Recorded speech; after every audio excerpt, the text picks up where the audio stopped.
Hey, welcome. It's Aaron Live. I'm Aaron. This is Shelley Showtime. And let me turn a little extra light on because we don't have enough heat up here as it is. Trigger migraine. There we go. It's like a vampire. She's... Yep. Hey, welcome everybody. It's Sunday, September 5th already. Can you believe that? No, I don't want to talk about it. Hey, Ash. Ash is here. Oh, Ashley McCrainer is here. Hello, Ashley. It's terrible. Let's see who else is here. It's hot up here. I know it's warm. I just got back from Phoenix and it was 102 in the shade. So this is actually a dry heat. It's a dry heat. Yeah. That's right. Followed by a dry heave afterwards because it was. Whew. Okay. Llama Gigante. What? Llama Gigante. Meaning that's giant llama? Yes, of course. That's Latin for giant llama, of course. He was the first one in the door, followed right behind by Lady Celtic Moon. Yay. Shawner Films is here. Well, you know, maybe I should do Draw that someday. some food. That's right. If I had that, like, SpongeBob's magic pencil, I could draw, like, pie or something, and then I could eat it. But you put it on the replicator. let's see. Here's Jeff with just a brilliant idea that goes along with most of his other brilliant ideas. Need a stand-up comic to come in and. So we would go live, warm up the audience, then I would go live again after the warm up. I see. I think that would work. All right. I'm let's not see. sure. Bill Waxwell. Bill Maxwell made it in. Leg Kick is here because Leg Kick is always here. J-Dog. Let's see. Ahoy Chat. Past Master Dan is here. Jeff Stout is here. We got a. Oh, look at that. Hope all is well. Go Irish. Not a big Irish fan, but since they're not in my league, I don't care. Yeah. I'll give you that. J-Dog's here. All right. Nicholas Greer. Sorry about that. That's, no one can read that. Let's see. Jeff Stout says, hey, Aaron and Shelley, have a great stream. Can't be with you tonight. My Fighting Irish are playing. Go Irish. Well, Jeff, good luck to the to Notre Dame, and thank you for the $5. It's very kind of you. And for that, nice. I don't often say this because I'm not a big Notre Dame fan, but go Irish. Oh, yeah, that hurt. Right? Yeah, I'll be okay. I'll be okay. Yeah, Jimmy Owens is here. Hey, yesterday's fool is nobody's fool because he backed the 3 cover tier. Thank you very much. Yeah, appreciate that very much. I did. That was epic. I was actually in a hotel room and read the Facebook post that someone said, have you seen Shane's thing? And so I kind of, but super cool. Yeah, it's awesome for him, man. That's just and that's amazing. The cool thing about being in that horrible hate group. Oh my gosh. They really support each other with hate. It's crazy. Yeah. We were talking about it earlier that we've never experienced support like this, because normally you do your page, you know, and once a week you invoice it, you send it in, you never hear anything, or maybe every once in a while the editor gets back and says, hey, these look great. But to have people actually promote your work, and it's crazy, I tell you. It is. I think that it just goes to show you, I think, that the level of interest there are in a lot of the projects that people are doing right now. What do we want? We want a good story. We want some good art. We want to be entertained. Yeah, Ethan was promoting our book too. Yeah, they just all I saw that. Support each other. It's at first it was this really weird feeling. And then, oh my gosh, you guys have just come out of the woodwork to support us and stuff. It's like, oh my gosh. Yeah, because regular comics is overwhelming. It's very much a dog eat dog sort of business. You're not trying to help anybody. You're trying to keep yourself employed, and then to be around a bunch of people that are actually trying to help each other succeed is, and then you guys as well. I mean, oh my gosh, retweeting and pushing the campaign and stuff. Yeah. And just the messages have been so nice. Really, it's really actually heartwarming stuff. And I'm not being brings up all the feels and stuff. Yeah. It's kind of cool. Oh, I got to admit, I'm really tired today. Sorry, you guys. I should just put a filter over, where they blur out faces in a video or whatever. Just blur out mine. Because I look. Put the black bar. I'm tired. Black bar across your eyes. Yeah. Let's see. Gosh, it feels like a family. It really. And then all of you guys oh my gosh, we're all in it together. Like you guys backing the book are actually part of the success of it. And oh, it's so cool. Have I not come out and said I support Comicsgate? Have I not said that? I thought I did. Yeah, I guess. I don't know that we haven't got our secret handshake or Clubhouse card yet, but yeah, we haven't got our membership card yet. But no, I mean that's at first we didn't really know much about it, and then when all this happened, it was like, well, for sure we're going to be in it because these people are awesome.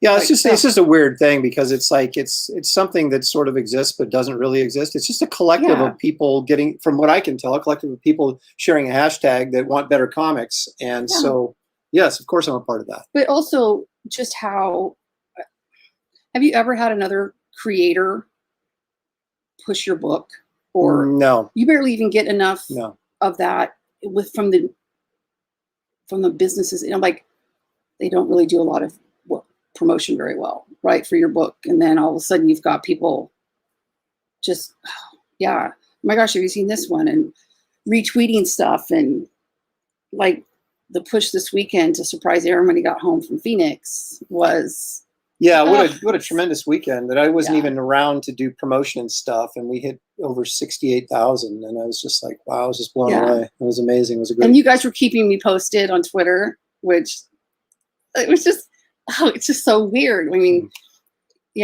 weird in a good way. It brings out all the feels, Ethan's making fezzes were a cult. And some new names we haven't. I mean, this is like. I know. See, we're studying, and we're going to get our black robes on so that we can, break through the column. Yeah. Oh my god. We get the ring. Like, what are the? There's like Freemasons. Freemasons. Like, there you go. Yeah. There you go. Oh gosh, that's funny. I think that's a very good description. From everything I've seen, that's a very good description. Yeah. And this is going to become the mainstream of comics. I'm convinced. Just very easily. We keep putting out good products, and I think you're going to see that. Yeah. It's just so exciting. I mean, to have that exciting feeling after doing this for 30, a few years. 30. Yeah. I'm only 26. I don't know what you're talking about. The stress of the industry. As I comb my hair. Made your hair fall out. Made mine turn gray. Let's do a quick public service announcement, though, if we could. Oh, okay.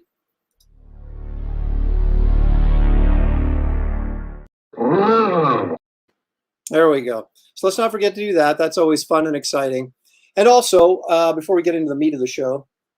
Oh, meat? Can I say the meat of the show? Sure. If you're interested in backing or checking out Wraith of God, I know many of you have already, obviously, and I would greatly appreciate it. But check out the link. It's below the screen here on the YouTube feed. There will be some new tiers coming out this week. Some people have been bugging me about getting some more art tiers out there, so those are going to be out as well. I'm going to have 3 different art tiers. Lots of ideas and flowing over here. And one more printed material thing that we're going to throw out there. So anyway, that's something to keep an eye on. And of course, I will keep you guys up to date on that as we go forward. There you go, Antonio. Thank you so much. I appreciate that. And all the guys do, really. Yeah.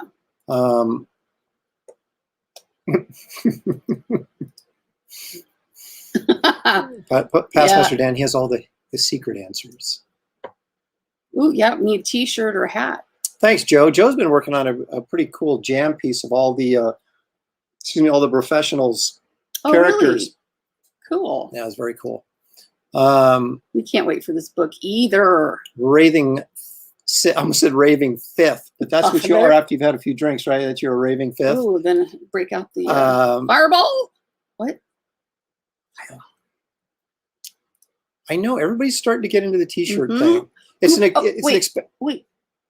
Who brought that up? A couple months ago. Oh, wait, that was me. Sorry. Okay, go ahead.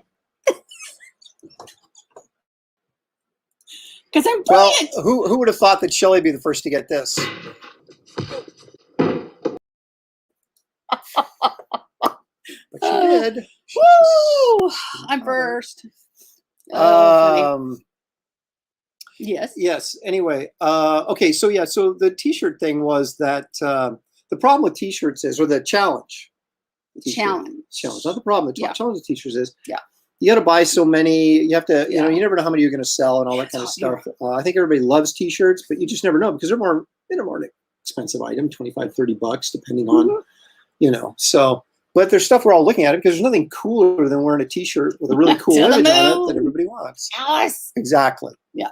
Exactly. So anyway, without further ado, Uh-oh. let's introduce our snack for tonight. I don't have I should have like a little thing that says snack for tonight. I'll do that next time. But Shelley, what do we got? What have we got today? Well, apparently, because he ran to the store like I was at craving. 4:30. I gotta get snacks. He brought back brownie bites. Mm. And I think it's because, well, obviously it's because they're delicious, but they're not gluten-free. So he knew that I couldn't eat them. Mm-hmm. Actually, actually, that was that was my bad. That was an honest mistake. That was an honest mistake. It was an honest mistake. All right. Yep. Okay. Well, I suppose I have this coming then. Yeah. Yep. No, he's just looking out for me, right? Well, the funny thing is I was looking at these. They had two kinds of these. You know what the other kind was? Rolled in sugar. Because someone said, you know what? There's not enough sugar in here. Yep. Maybe we should roll these in sugar. Followed by a shot of insulin. That's right. Yep. So, but allow me. Aaron's a good actor. Let me. Oh. Ooh, how is it? Fox. I can't. I can't have you turning on me like that. Oh. But I have to. I do have to admit, like I've been supposed to be gluten-free for a long time, and those are actually legal now. Yep, in Oregon. Along with a lot of other things. So maybe that's just not in his thought right away, because a lot of the gluten-free stuff I just order myself. That's right. So true. I'm innocent. That was pretty good though. Well, when I can't wake you up tonight because you're in a coma, no, then, I'll know. You guys think we eat horribly? We don't. No. Just during the show. But White Claw are gluten-free. Is it? But I don't have any. So, yeah. The Rock. You know the actor, muscle dude. Oh, that guy. Yeah. He's on a very strict diet, as you can imagine, to stay that ripped all the time. Serious. But he has a cheat day, according to him, or according to what I heard, was that I think that every Sunday he has like a dozen donuts, and he just and that's his cheat day. And then he totally. I'm not celiac, but gluten is not my friend. That's for sure. So they're asking if I'm celiac. No, they thought our son was. They wanted to do a biopsy when he was 2 on the small intestines, and I said, nope. So he can tolerate wheat now. So I think it was just like a intolerance kind of thing. Mine is, my allergies came back as wheat or gluten and eggs. So I think that's right. Celery and carrots, Shelley would starve to death. Yeah. Not a big vegetable person, but I think it's a good idea to get a vegetable tray as a snack item. And a 5-gallon bucket of ranch. I was going to say to show our other side, but you just ruined it. So. Oh, sorry. The healthy side. Look at that. What's Liberated Baking? Southeast Asia Second Driving Clackamas. Okay. There's a really good place in Florida too. Yeah. Where's it at? DeLand. DeLand Bakery in Florida. Yeah. Mm-hmm. But yeah, so since Aaron doesn't drink, maybe Shelley should do it for him. I take that responsibility very seriously. She does. No, I don't drink very much, but but when she does, it's usually White Claw. Yeah. Or that's like your new thing of choice, right? Yeah. Let me just do a couple though, and it depends if I'm feeling. If I have a headache. See, look at this. K33 and Scene says, Aaron and Shelley Showtime, you should create a cool, creepy race shirt for Halloween through Crypto Fashions. You get a percentage of what they sell, no red view. Yeah, that's not a bad idea. I like that. Yeah. I like that. Smart people. Yeah. Ooh. Oh, see, Shelley's not good with blue cheese. Oh, that is Barf Central. Love blue cheese. Love eating that mold, do you? I love it. Oh. I love it. So we went out to dinner, early dinner with some friends the other day, and they had a salad with blue cheese and that French onion soup. I was like, that's like a Total breath bomb. Yeah, a total breath bomb. That's a good way to put it. Well, but I hadn't planned on getting that close and smelling her breath, so it didn't matter. When I was in Phoenix, getting my daughter moved to college, and I was in the hotel by myself because she was, we got her moved in and everything, and I was like, bye, Dad. Yeah, so I had to go get some dinner. I guess I didn't have to, but I felt obligated to eat. Yeah, being a human being and all. Yeah. And so there was like the only restaurant, it was kind of a downtown area. So the only restaurant that was open was like 3 blocks away. And it was kind of like, this guy described it as an Italian-Greek restaurant. I didn't know you combine those two things. Mm-hmm. But I went in, and the special they had, one of the specials they had was halibut, grilled halibut mm-hmm. with feta cheese on top and tomato slices. You're not big on tomatoes, I know, but I am. And a dill garlic sauce over the top of this. Yeah. It was unbelievably good. And the feta cheese, it was like this big, thick slice of feta cheese. It wasn't like little crumbles. Grilled cheese, kind of with a... Yeah, it was amazing. Yeah, it was really good. Ooh, yeah. Okay, so blue cheese. Well, okay, you got the mouse. Okay, I'm just going to sit back. Well, I didn't know. Me. All right, what? You can have the mouse. No, I was just going to... This is... No, you can have the mouse. Yeah. And not just feet, but like stinky, rotten, gross feet. I don't agree with that. I like blue cheese. See, Jeffrey... Jeff is the last guy. His wife and I are very similar. Jeff's the last guy I'm going to listen to on this stream.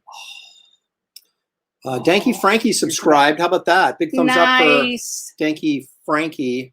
In fact, Danky, let's give you one of these. We'll give you a round of applause.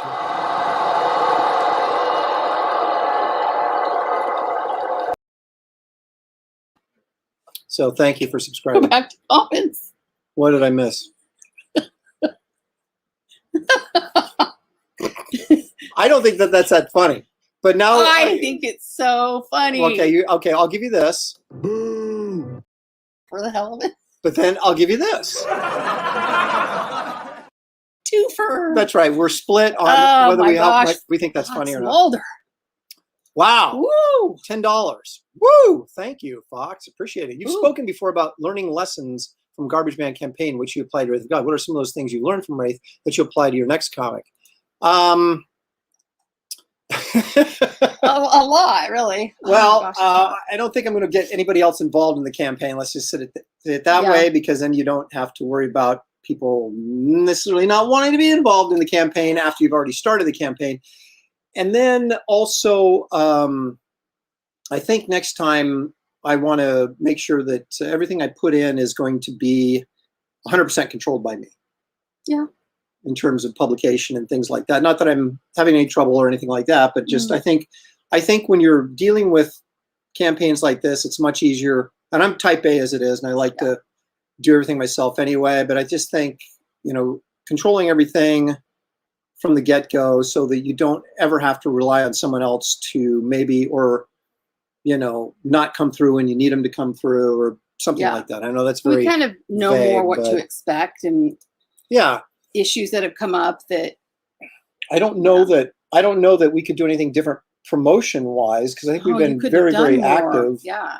I think you want to spend a good deal of time promoting up front, obviously, which I tried to do on this. And if I come out with something right after, and I won't launch another campaign until this one's fulfilled, because I'm not going to put that sort of pressure on you guys to say, well, he hasn't even fulfilled the first one. Why should I support the second one? I want to make sure you guys the books are out the door to you guys before I launch a second campaign. But the trick, I think, this time is going to be, while I'm working on Wraith of God, trying to get that finished and get all the publishing stuff taken care of, to also be thinking about starting to promote what comes after that. Is kind of a difficult thing to do, because when you keep your store open, your in-demand store, you're still promoting the book, saying, hey, if you haven't picked up a copy, you better pick up a copy.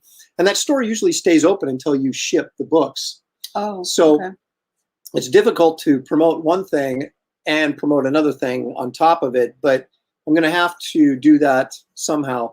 I think maybe that month, while we're shipping everything out, that's the month where we start really hitting the next project and getting it out there so people are aware that it's coming. It may be a little late, but yeah, we've been talking about like what to do next. Do we do a Wraith? I have anything to do with it. Wraith of God 2, or we've got a couple children's books that Aaron went through, his paintings that people seem to like. got Garbage Man, got lots of stuff. Yeah, and I think we just, it's one step at a time. We learn as we go, kind of thing, and hopefully improve. Well, and now we know kind of. We certainly know what to expect. We certainly know what to expect. And what the worst from people and the best from people. And then it won't be such a shock because people would say like, "Oh, you should have expected it." Who could have expected that level of toxicity and like just the epic amount of venom that was spewed forth? I think it's more important to address food issues, though. And I'm not a big quiche guy. I'm really not. But that bacon, spinach, and tomato, though, sounds like that could be tomato. Sun-dried. I could probably do. I would try that. I would. Like I said, I'm not a huge quiche guy, but I would try that. What else we got? Well, Prusty Empire. I like that. Empire Comics. That's right. Well, that's the idea, right? Yeah. Wraith of God 2 going to be your next book, or are you going to switch it up? Both. Yeah, that's all I'm saying for now. Hanging out with Ethan that's true. In the crowd was a good idea. That's very true. That's very true. Hindsight, wasn't it? Yeah. I mean, I've got some guys that are, how should we say this, Shelley? How you say? Closet supporters that I could get some pretty nice stuff out of. If I chose to go that route. So we'll see. But until it's like a norm that they've just accepted it and the trolls have shut up. Yeah. We don't want anybody else to have to go through this. That's a little too dangerous to pull your friends in. I've learned that very quickly. So and this is very true. I mean it's I mean the guy's got 145,000 backers, and not only that, or subscribers, but he supports your book and promotes your book. He's just, he's been very nice to me. He's been very good to us. Super supportive and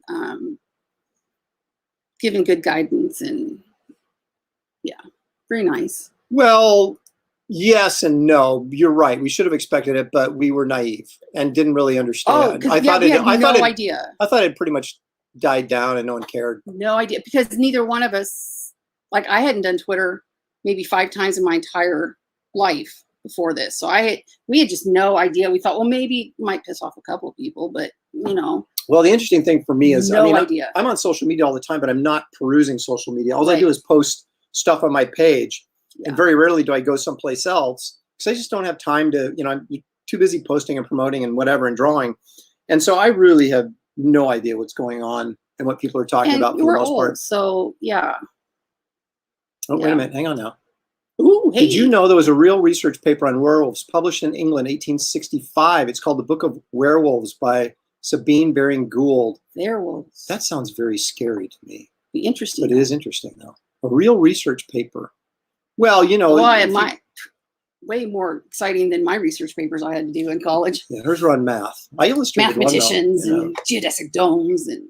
Well, we need to interject some video entertainment. Ooh. Well, maybe I should just say videos. I'm just not on my game. Entertainment may not be the right word to describe this, but it is. But it is a video. It is a video. All right, so let's open up our rights and. Okay, let me see what I can notice. Okay.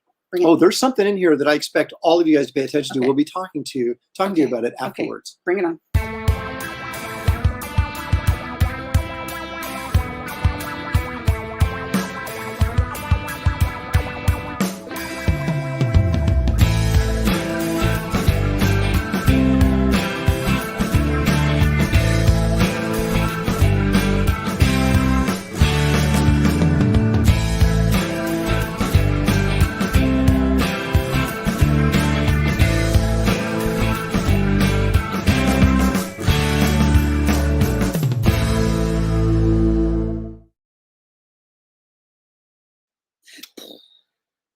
No, that was Moon Pool, 1978. That was one of Wrightson's posters. I don't know if he did that for Zavisa Enterprises or if he did that on his own through Tyrannosaurus Press. But the interesting thing about that piece is a couple things. One, if you've seen The Howling, the movie, the Joe Dante directed movie from 1980, speaking of werewolves, by the way, that guy in that poster that Wrightson did looks very similar to one of the leads in The Howling. And you'll also notice in The Howling that the werewolf designs are totally ripped off from Wrightson. Now, I asked him about this when I was still a fan before I had broken into the industry, and he kind of agreed that he got ripped off on The Howling, and no one ever talked to him about it, though. I think it was kind of his rather curt response to my question about that. But the other thing I want you to notice artistically about that is if you notice the flat color in the water, that's actually the paper. So he chose a colored paper that was tannish, orangish, whatever, and that he just used that as the background or the color for the water. That's actually the color of the paper. And you can see it a little bit in the background behind the trees. And then he added probably acrylic and marker and any combination of watercolor and ink or dye or whatever. Wrightson was, he was pretty much a alchemist when it came to using different mediums to create a picture. Well, they used almost all of his art on those trading card sets in the 90s. But yeah, that was a poster back in '78. Not spelling, obviously. Did I misspell something? No, I asked me if I had a degree in mathematics, and I didn't spell very well. Wrightson personally, or just didn't like his art? You're jumping in the middle of conversations. Okay, I'm sorry. So his step uncle created the new math. I see. Yeah, my dad hated him. So there you go. I see. Catching him up.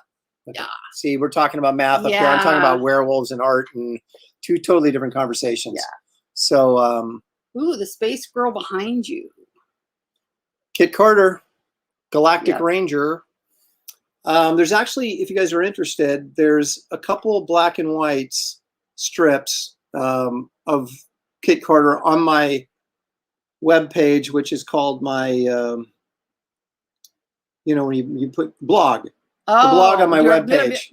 This is what he gave me. Yeah, I was like, that I'm supposed to know the blog page on my website. You can read a couple of Kit Carter for free. They're right in the middle of his story arc because the first 5 are in full color and they're hidden.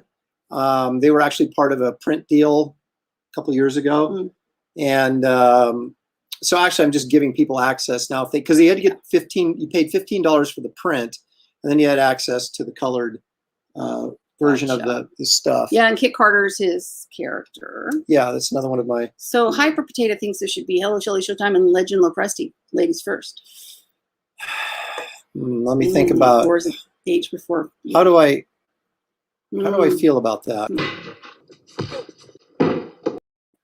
That's how he feels. And a little bit of this. Hey. A little bit of this.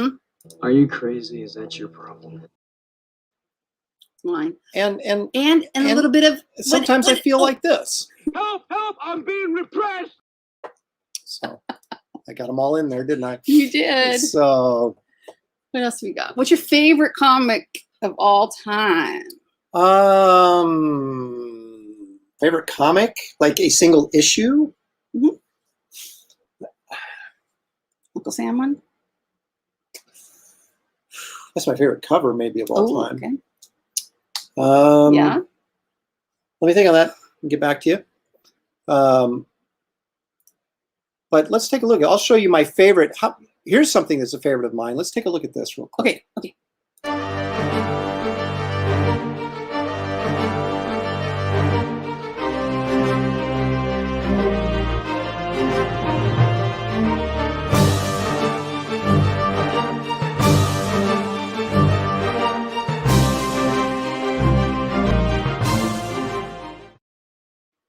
That looks familiar. That's my favorite. If I had, it's very dramatic music too. Well, I know it's Frazetta. It's fighting the mammoth. Gotcha. No, that's my favorite Frazetta painting, and I saw that when I was a kid, like maybe 8 or 9 years old, maybe 10, possibly 11. 12 is not.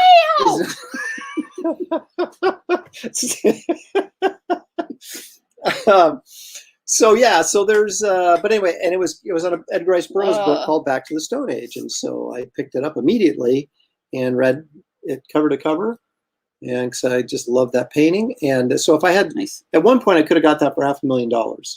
I'm guessing now. Yeah, I'm guessing now it'd probably be more than that. Probably. So I'd have to win the lottery and then really talk myself into spending $1 million to get it.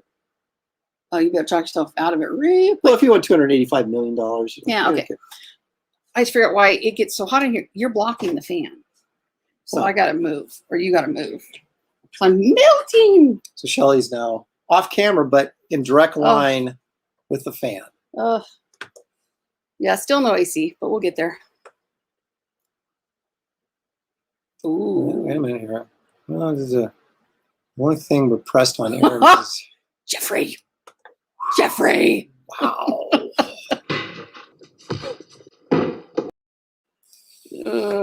Jeff just comes begging for that stuff, doesn't he? Oh my gosh.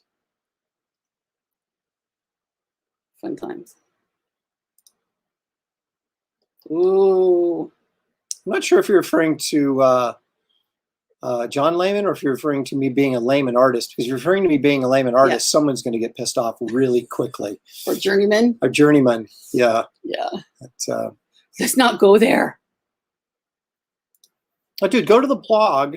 Yeah. Go to the blog page, and you'll have to go back like a couple entries, like 2 or 3. And there should be 2 right in a row. The color ones you don't have access to. No one does. Actually, the passcode's screwed up on it. I don't know what's going on with that. But I'm thinking about making them available. I don't know. I don't want to do that because some people actually paid for the privilege of reading them. So I might, for a contribution of $15 to the Kit Carter Fund, I might allow you. I would email you the color ones if you really want to. Yeah.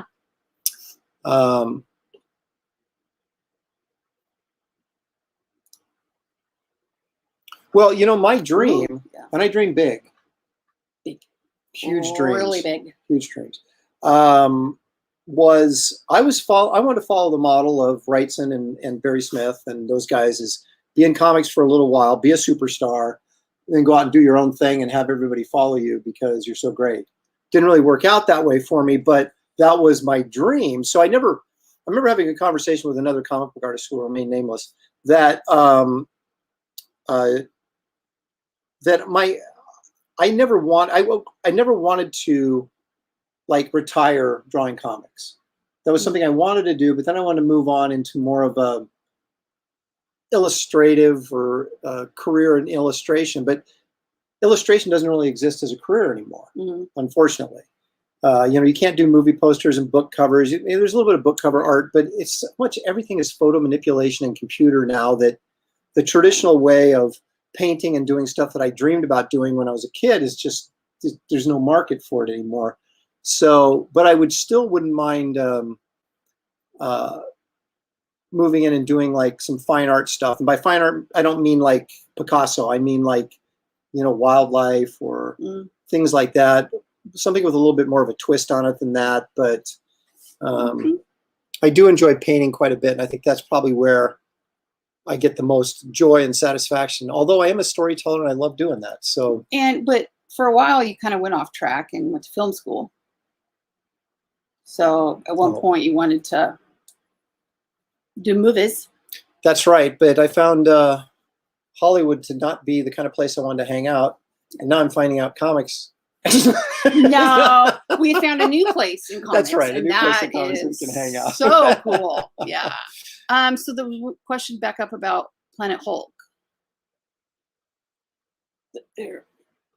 Yeah.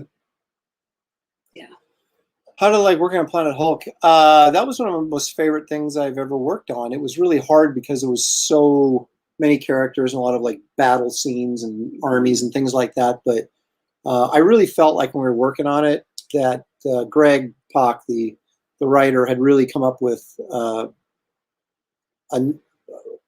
something that sort of transcended the series, almost like Simonson's run on Thor, that this Planet Hulk was the defining moment in the entire run of the Hulk. And so it was really kind of a privilege to work on it. And I was surprised it took so long to blow up, but it finally did. And it is, having been immortalized in the Thor movie, or at least some of it,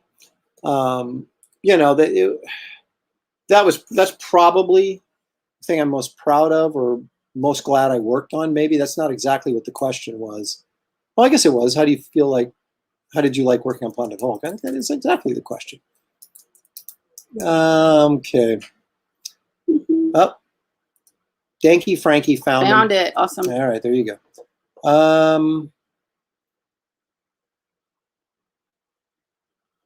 This is funny. This is funny.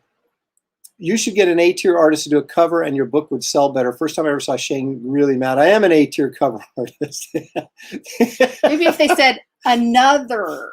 That's right. Yeah. But to say it would sell better, his is killing it.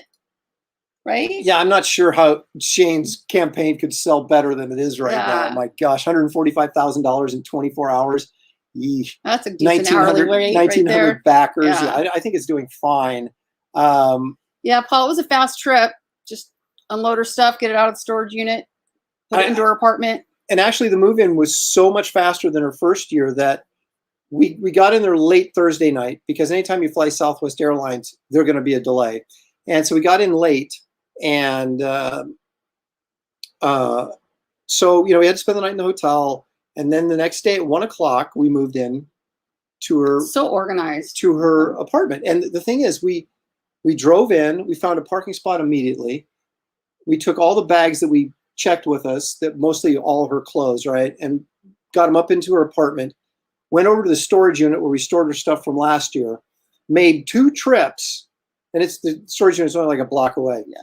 And we got back and done getting everything in her room probably by 3 o'clock at the latest. Wow. It might not even been 3 o'clock. And then that was it. I could have gone home Saturday night instead.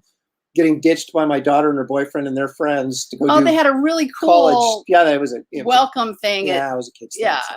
And so I'm sitting in the hotel room watching Friday Night Football or whatever, thinking I could be at home watching Friday Night Football. I could be live streaming right now. Darn it! Right, exactly. Yeah. And then the next your back's day, fine because there was nothing. I mean, they don't have furniture or anything. They provide like the bed and all the kitchen stuff, and the girls didn't have a couch because. In the dorms, they actually provided a couch as well. So they're going to go shopping. I think they'd be better off just getting a kitchen table and calling it good. There's not a ton of room there because it's right in the kitchen and stuff. Yeah. But anyway, so I came back Saturday, and the flight got delayed 3 times. So I got back Saturday much later than I wanted to. Yeah. But I could have come back Friday night and been totally fine. But I didn't know how long it was going to take. She was very excited to see her roommates and her boyfriend. Yeah. So, yeah. But she already FaceTimed me last night, so that was before you even got home. So that was nice. Used mattress. Oh, lots of stuff over it. That's for sure. But it looks brand new. The apartments, and they're all on campus, like the dorm. It's super cool. Grand Canyon University is really good. No, it's actually it's fine. In fact, here's the thing: the bed in the hotel was hard as a rock. And I sat down and I'm like, are you kidding me? But actually, after sleeping in it, my lower back felt better than it's felt in years of sleeping. So apparently, any sort of softness in a mattress is not good for my lower back, because this was, I slept fine. And oh my gosh, I woke up. We need a new bed. No, that's another story. Yes. We have Eric the Guapo's here. That's so not even close to how to spell that. I'm guessing you did that on purpose. But that's okay. No, it's. Do we have leprosy? Is that what that says? It's not okay. It's all right. No. I don't spell well at all. That's why I went into math. No, will we get in trouble if we say that we have a sleep number bed? Oh, not a big fan. Not a big fan. Getting a different A-list artist to pull in the other person's fan base which could go. Yeah, it's true. But a lot of times, and I'll say this with my campaign, I didn't find that to be necessarily true. And then I didn't, and what we found out at CrossGen, here's a little CrossGen story for you. Very early on, they were hiring other people to do covers and getting people to do like Phil Noto and stuff to do painted covers for the books and everything. And what they found out was it did not help sales at all. Straight across the board. It didn't make a difference. And so they're like, why are we spending this extra money on this big name guy or someone to paint a cover when most of the buyers, fans, audience, whatever, doesn't care? They're there to buy the book. If they think the book looks good, they don't care. I mean, there's a couple exceptions. Like, I think David Finch probably moves the numbers a little bit on a cover. Adam Hughes obviously does. Most people don't, though. They really don't. And as long as you do a good cover, and it's a book that people want to buy, they're probably going to pick it up.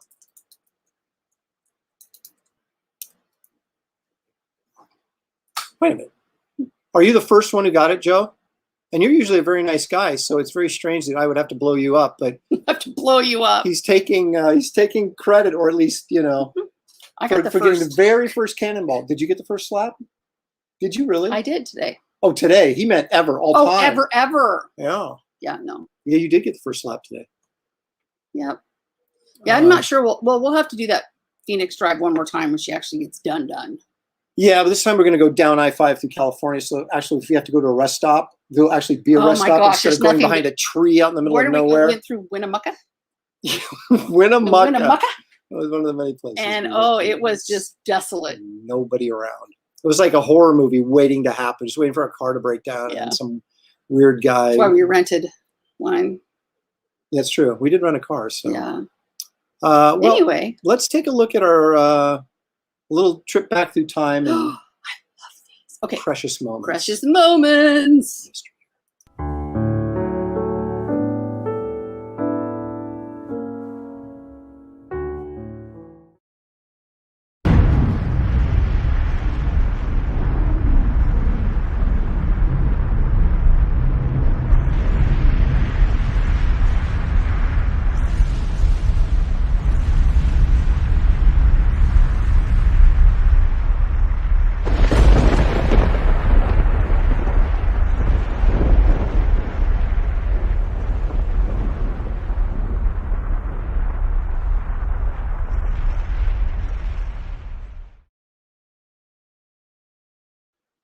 Wasn't precious. I was going to do that last week, and I thought she wouldn't like it. And she's, no, you should have done it. And now she's like, eh.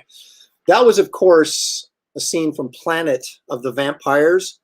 And I am telling you, when I was a kid and I saw that they used to have do you remember like brunch theater and things like that? They used to have in Channel 12 when we were growing up. They would always have a horror week or something like that, in brunch theater. So on Saturdays, and that movie was on one time. And I just remember that scene where they're on some alien planet. I don't think there's any vampires. I don't know why they call it Planet of the Vampires, and so these people die or whatever, and they bury them, right? And then they raise from the dead with all that mist, and they're ripping the plastic that their bodies were wrapped in. Freaked me out as a kid. So I thought I'd share that with you guys. Now I'm gonna have to sleep with the light on.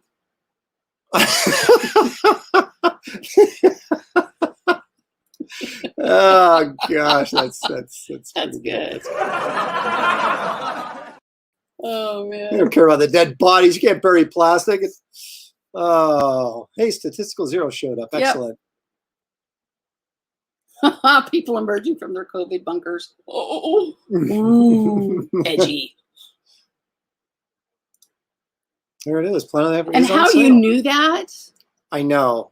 It's like you're right on top of that. That is amazing. That may be accurate. I'm not 100% sure, Fox. You should know that. You're Fox Mulder. You're, the X-Files, so you should know that stuff. That is so funny. You guys have the best knowledge. Paul just watched The Thing. Bride of Frankenstein's next. Halloween watching starts 1 month early this year. That's what I should do, because it's you need that. If you do one a day, you need a month to get them all by the time Halloween rolls around. True. And Graham, of course, is doing his 31 Days of Monsters. I was just going to bring that up. And I sent him a message, said, buddy, you better have me as a guest on one of those so we can talk monster movies. Or well, and then you can show on his website, he's got some classic monster stuff on there. Oh, I know. I'm full of knowledge. I know. He points at me like, oh my gosh, I do. Yeah, I do. I did portraits for people of Bride of Frankenstein and Frankenstein and the Wolfman. His Captain Jack Sparrow is killer. That's on there I think, Ashley, if you're still on it, don't you have that? I think Ashley does. No.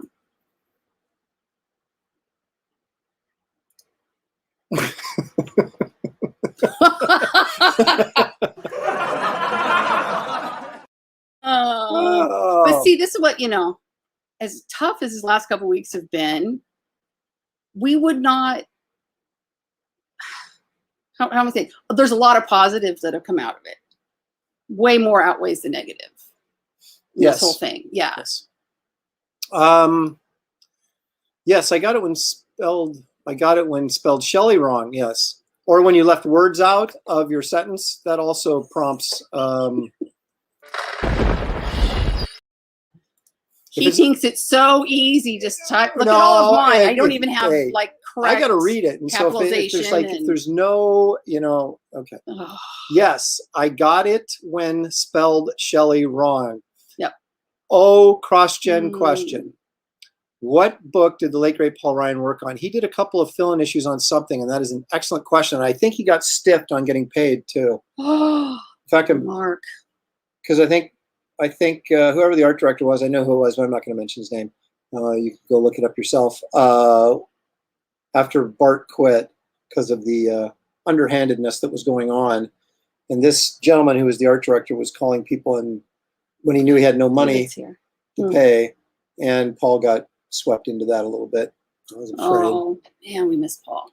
Yeah, good dude, very good dude. Yeah. Bro Hawks in the house. David. We're eating brownies. Well, he's eating brownies because he didn't get me anything gluten free. I was under a lot of pressure. Stuff downstairs. I was under a lot of pressure. Yeah, it was a time crunch. A lot of pressure. Yep. All right. Well, what are you going to work on today? Ooh. These are always possibilities. What's our favorite line, Boris Karloff? Wait a minute. No, wait a minute. My favorite Frankenstein line is.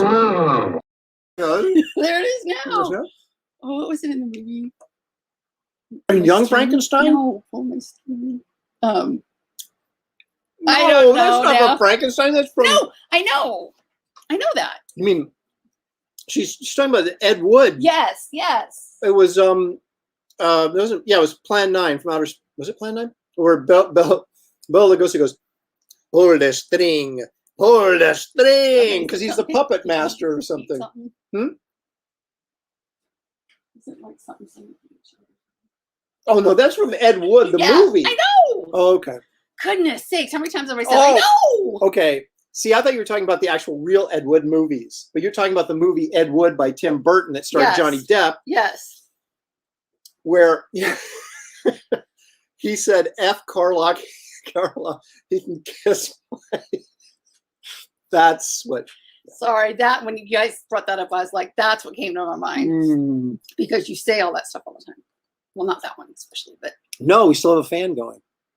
Yep. It's September. It's supposed to cool off.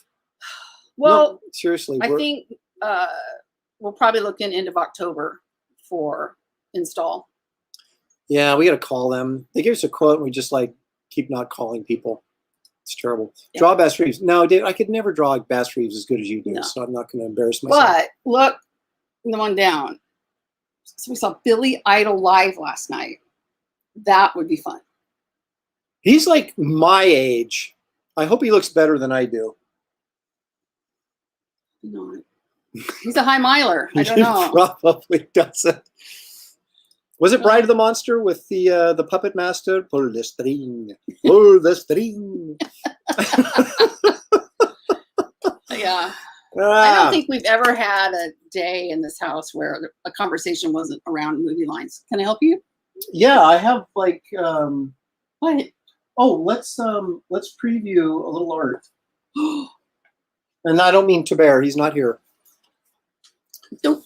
I still have this, you guys, by the way. That's 11 by 4. No, it is 9 by 12. $200 if anybody wants that. Just let me know. But that's not what I was going to show you. Oh. This has been posted, but we'll see it here kind of like live if we may.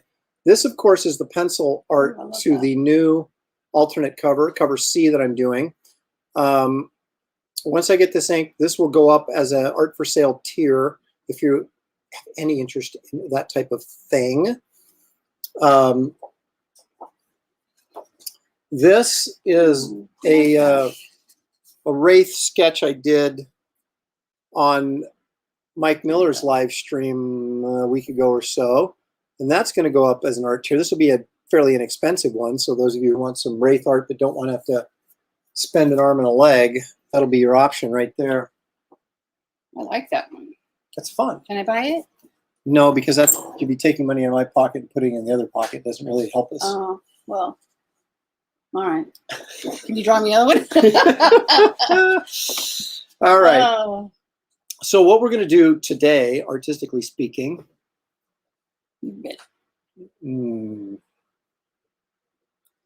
actually, I'm not a big Bela Lugosi fan, but I will agree with you on that. I did like that character, and that was actually a pretty good movie. And a lot of Young Frankenstein was based on Son of Frankenstein, too. We like Young Frankenstein. We have that movie poster up in our house. Well, now, James would love to have prints of all these covers. Those prints are actually called the covers of the comics. So, yeah, but that would be a cool. See, the problem is that when you do prints and like bigger prints, which I know what you guys really want, but it's like you can't mail everything together, and it becomes a real nightmare in fulfilling orders when you've got something that's this big and then a bunch of other things that are this big. You rolling them up? Well, you'd have to roll them flat. Well, basically, the only way you could do it is to have a separate tier. You wouldn't be able to save on shipping is the problem, because you'd have to ship the prints separately. Maybe after. So, but that's not, I mean, I would love to do some full-size prints and put that stuff on there, but it's like shipping is such a pain in the butt for you guys, because you have to pay for it, and then for us to have to package 2 different things to send everybody. So all he hears is excuses. Yeah, I hear blah, blah, blah, excuses, blah, blah, blah, excuses. I just want you to know I'm thinking about this stuff. All of these things we've been having lots of ideas. Yeah, there we go. What hump? Lord Pumpkin. I was actually going. That's actually a good idea, but I've got to draw the Esther card. So is that like I'm going to play the Esther card?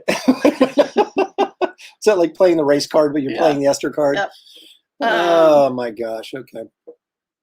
So let's switch cameras if I can. Draw Wraith versus Ghost Rider. That's good ideas. Yeah, that wouldn't be hard. Just Young Frankenstein or Frankenstein. I need to do like some portraits of like Marty Feldman and Gene Wilder from Young Frankenstein. I really do. Okay.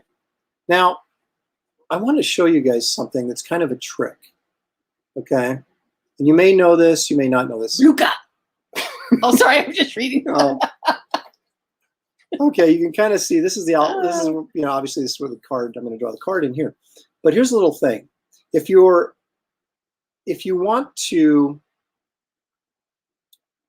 do a piece of artwork that's proportional to, well, let's just say we have a trading card, which is what I'm going to do. Oh my gosh, yeah. All right, and I didn't dig out my trading cards because they're buried.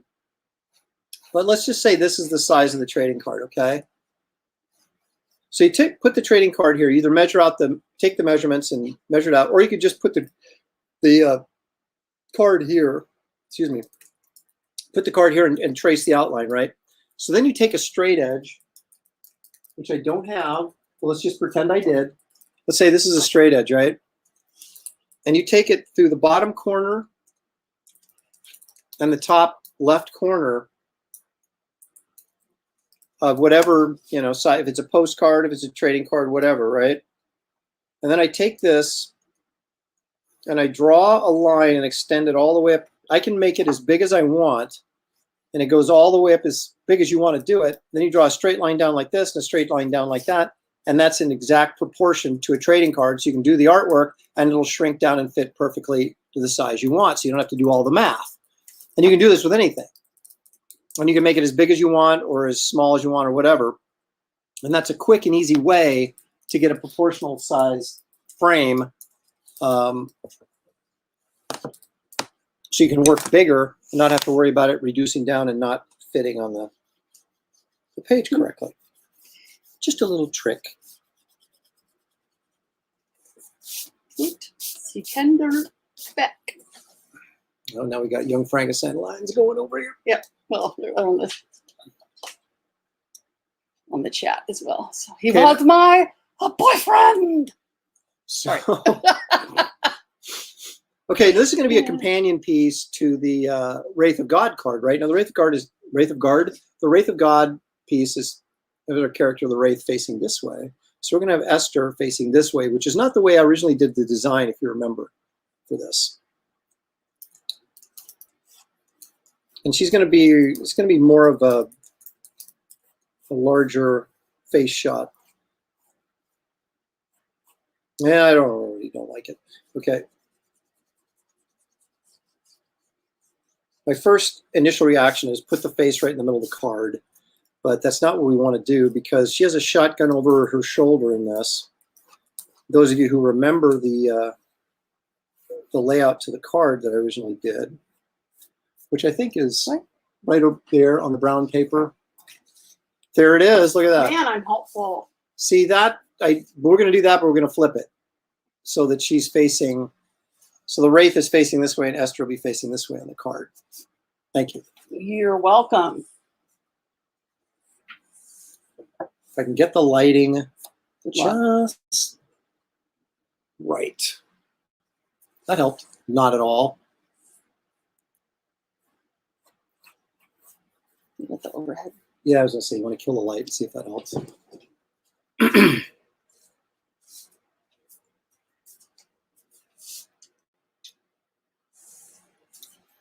It helps, and then I've got all the creepy shadows in there. I'm literally drawing. Never happy. I'm literally drawing in the dark. No, that doesn't. Now see, it washes it out. There, no, keep it right there. All right, I think that's okay. Good enough for government work. We'll figure it out after a couple of years. Well, as soon as I get this table, I'm going to put right here. It's going to, I think, solve a lot of our issues. Peyton's in the house. It's Peyton's place now. That's a really old movie joke, and I'm sure no one got it. That's okay. All right. Well, I'm going to let you draw. Enjoy. Shelley is leaving the building. So they say about Leaving Elvis. the sauna. And I don't blame you. But you'll be back to close the show out, no doubt. If you're lucky. All right, so I kind of want to do a little bit of a low angle here, kind of looking up at her.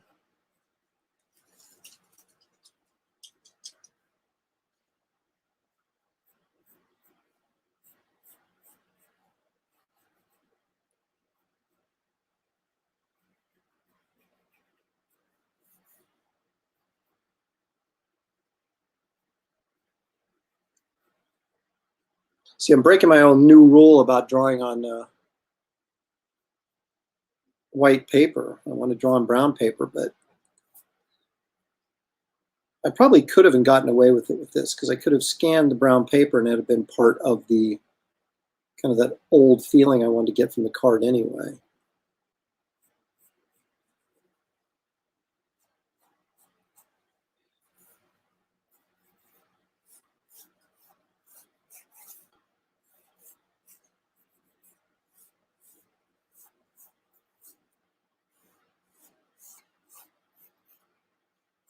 So give her that big balloon type hair that these gals used to do back then, or at least from what I could tell from the pictures I've seen.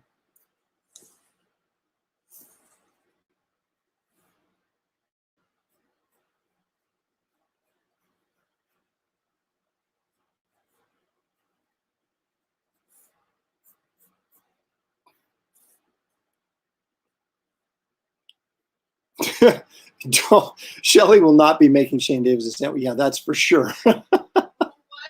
You won't be making. Shane Davis always makes jokes about having his wife make him a sandwich, and she won't even make me a sandwich. So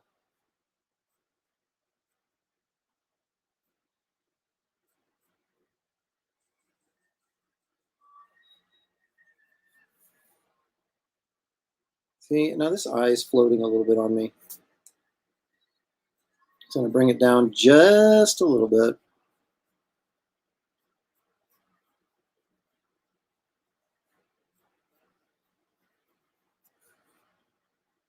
The eyes, of course, are everything.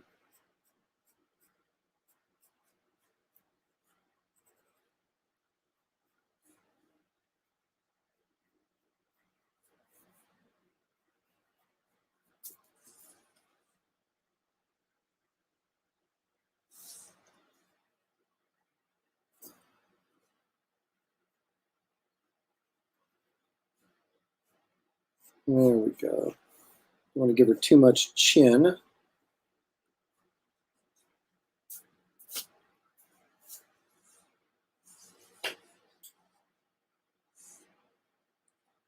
There we go. That's better, I think. Better angle.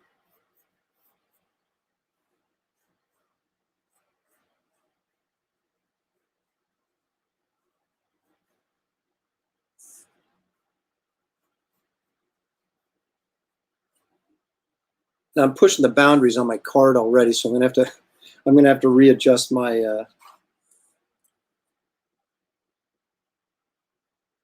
where my border is, but that, it's pretty simple stuff.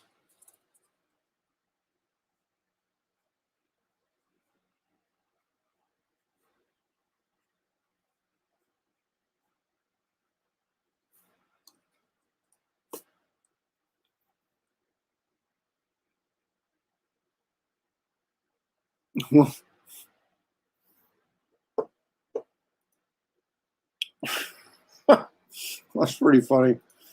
Oh, yeah. I'm not one to throw stuff away, so I usually work these pencils to the nub before I change them.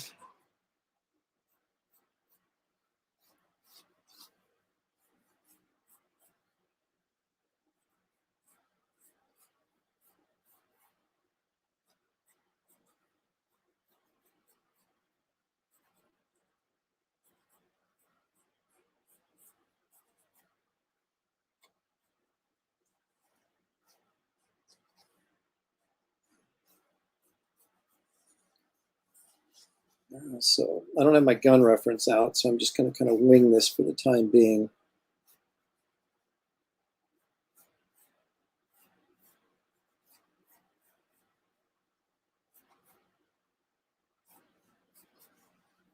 Now, see, I got to be careful here because I don't want this handle to encroach on her face. So I'm going to have to bring this down a little bit, I think.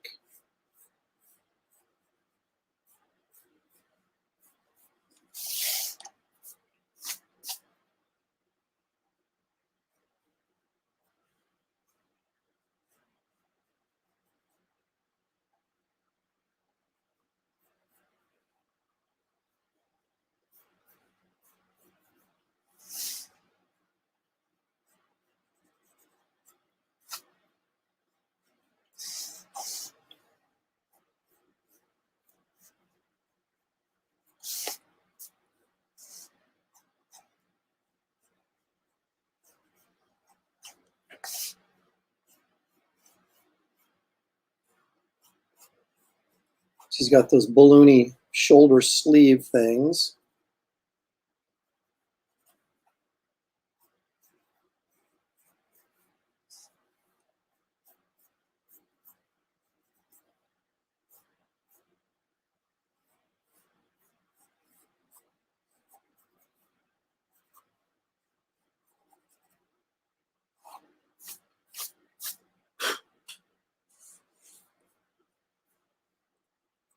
Someone had the really good idea, I can't remember who it was, about using the rosary for a border on this card, and I think that's a tremendous idea, which I'm going to do.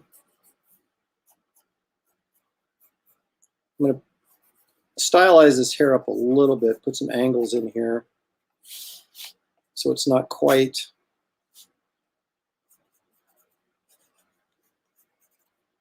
as, I don't know, lack of a better word, I guess, predictable.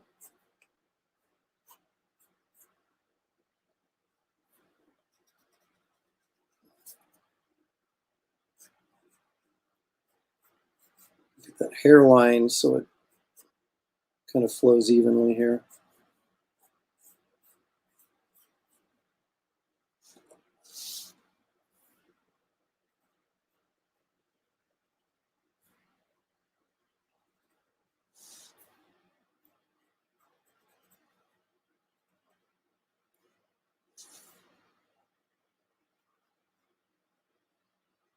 So we can do here to get this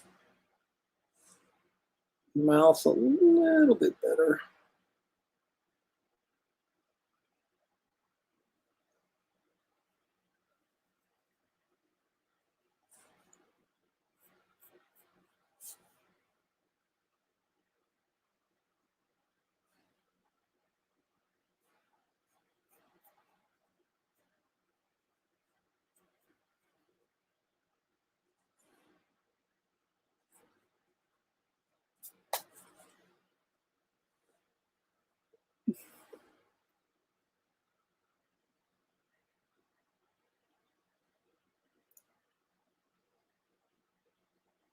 Yeah, that's funny. I don't know what it is. It's like, so do you like to use pencil extenders? I used to use them all the time, but I don't, honestly, I only use these pencils now, like when I'm live streaming or something, so you guys can actually see the drawing better, because when I usually use a technical pencil, like a 0.3 lead, but it's such a thin line and a light line, it would be hard for you guys to see it clearly. So that's why my pencils are in such disarray, shall we say. Of course, I'm getting buzzed. Bruce, you said 200 confirmed for what? Sorry about that. Let's see my... Anyway,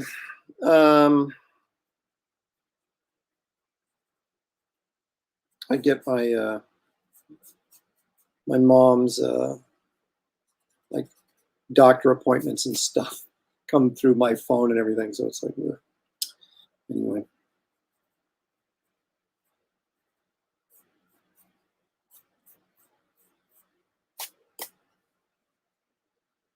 Oh, this drawing is going to be more than 200, Bruce, but thank you for the offer.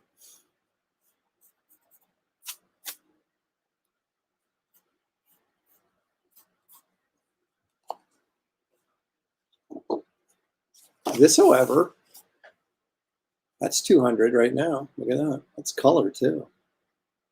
Just saying.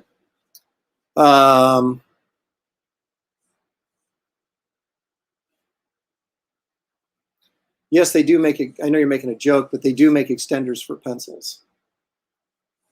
It's one of those things that you know, for years I was like, why don't they make extenders for these pencils? And then I found out they did, and I'm sure whoever thought of that is a a rich genius right now. So.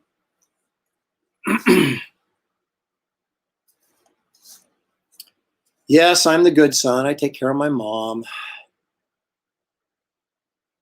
Oh, I see. Bruce is like, got to start the auction somewhere. This is actually going to be a art for sale tier on the campaign if I get this ink later this week, which maybe even tomorrow. So I can get like my art tiers up like by Wednesday would be my goal, the new art tiers. And I'm really looking at doing a, excuse me, an ash can for all the layouts for the book, or the best layouts for the book. I don't know that I'd use every single one of them, because I probably only do a 48-page book. But that's going to be a new option up there as well. And then I have one more, thinking about putting up for sale all the layouts for everything associated with all the art associated with the campaign. So not only the page layouts, but like layouts for covers and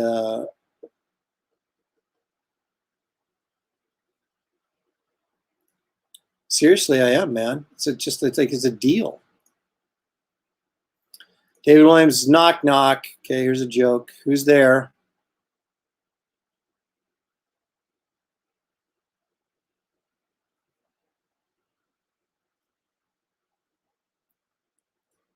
I am. But I got to get these things done too, because these are stretch goals for the campaign. So it's all part of the same thing.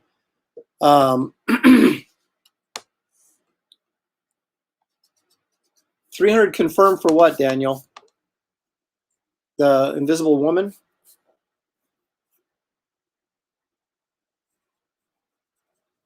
Or for this? You guys are confusing me on my own stream. Yeah,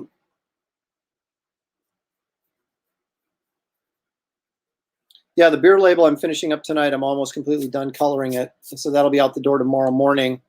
And then the pop-up book I'm waiting for approval on so I can get back to working on Wraith of God stuff tomorrow, which I got to get that. I got to get the new cover C done because just having the pencil up there I don't think is very helpful. And then I want to get the card art done so that you guys can see what that's going to look like finished as well. And then, of course, get working on the pages. Which I got page 4 laid out. I just need to draw it, which I did actually on this live stream.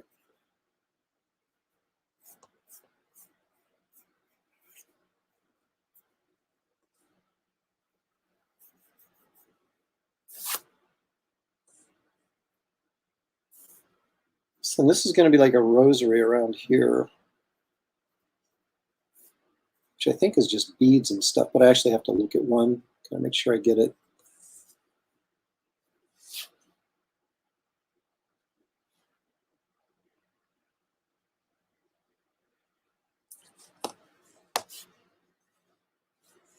You guys keep saying that piece. Which piece are we talking about? This is not up for auction. This will be on a tier. The only thing that's for sale is the Sue Storm piece.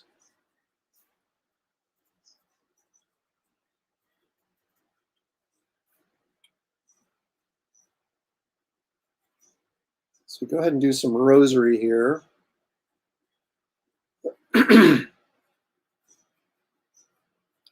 It'll come down and form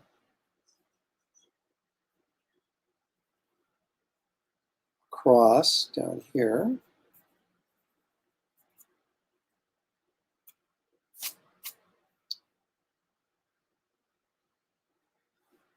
I'll probably have to expand this border just a hair like that to fit in her hair. Just go like that.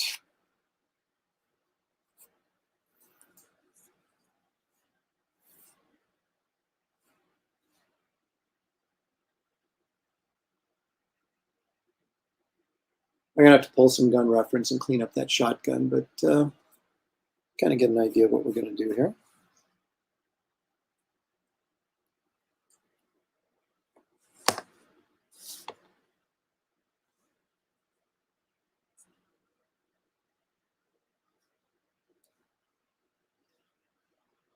Okay, you guys are killing me.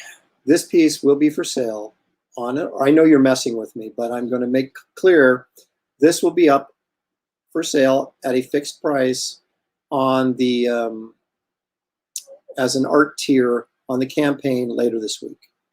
But it'll be inked so you can see the finished work. Okay? Telling you.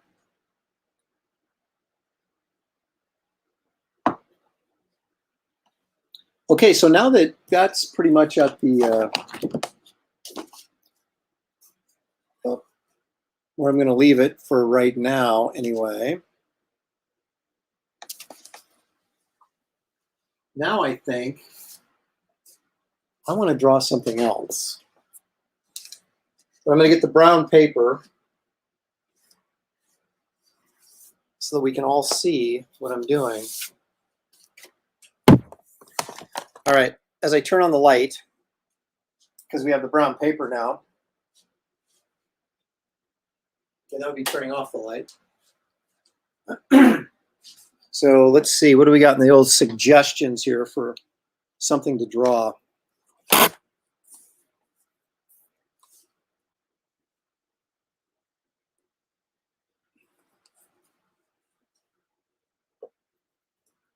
All right. Okay.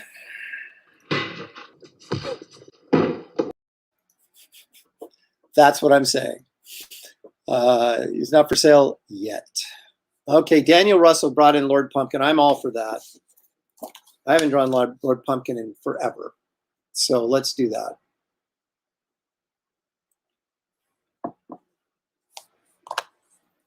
And it's easy. What do I want to do here?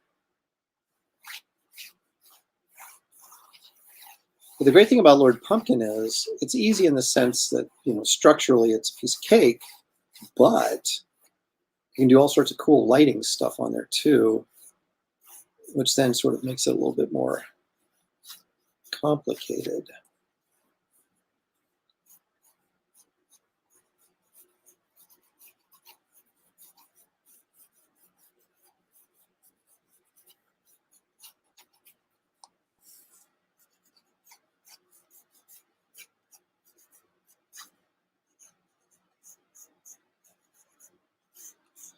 Oh, you guys, you know how close we were to having a Lord Pumpkin toy? I mean, I saw the prototype.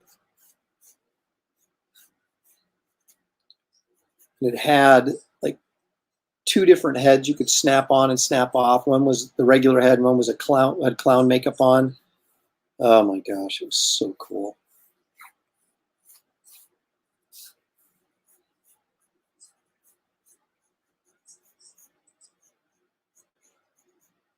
I think that's why it's pretty cool that Ethan got his toys financed, because there's nothing cooler, I think, than making your characters into toys or statues or something like that. It would just be awesome.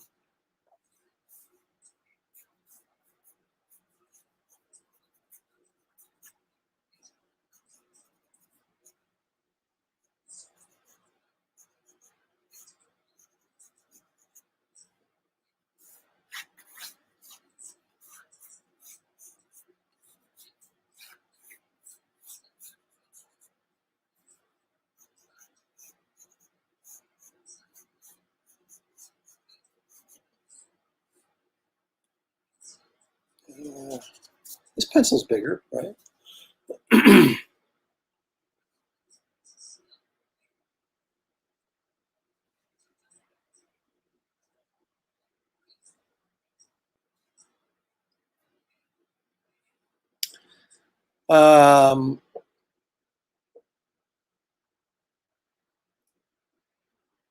That's actually only part of the, that's the cover story.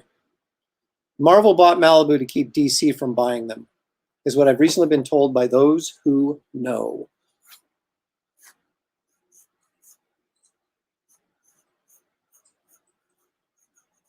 Because DC was originally made an offer on Malibu, and Marvel did not want DC to get that piece of the market share. So they came in with a bigger offer. The problem was they had no real intentions of ever doing anything with the properties. They just wanted to keep DC from getting it. And DC actually did want to do something with the properties. So it's kind of unfortunate that they went down the way it did, because if DC had bought it, you might still be seeing these characters.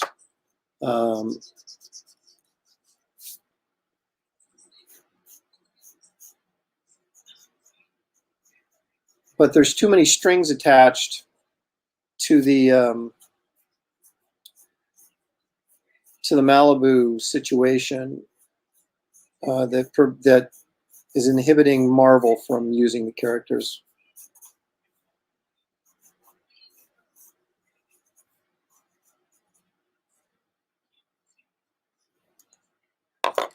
So there you have it, the tragic tale of the life and times of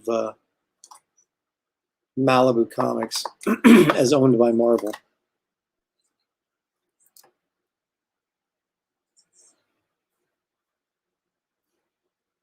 Well, the statistical zero is correct, but just the fact that DC at least tried to do something with the Wildstorm characters, at least I think we would have seen some effort on their part to do something with these Malibu characters, at least some of them that they thought were viable.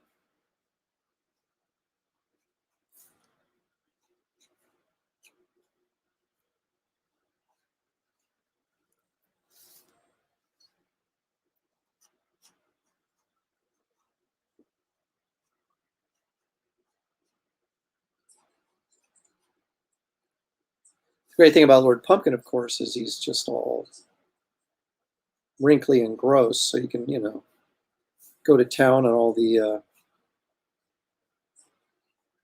disgusting details, and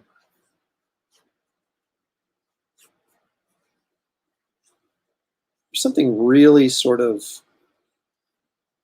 compelling about Pumpkinhead characters. Of course, they had Jack Pumpkinhead in Sandman, right? And then of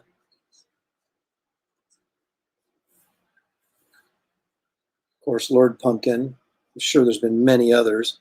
I guess the original Scarecrow from Wizard of Oz was a pumpkin-headed dude, right? So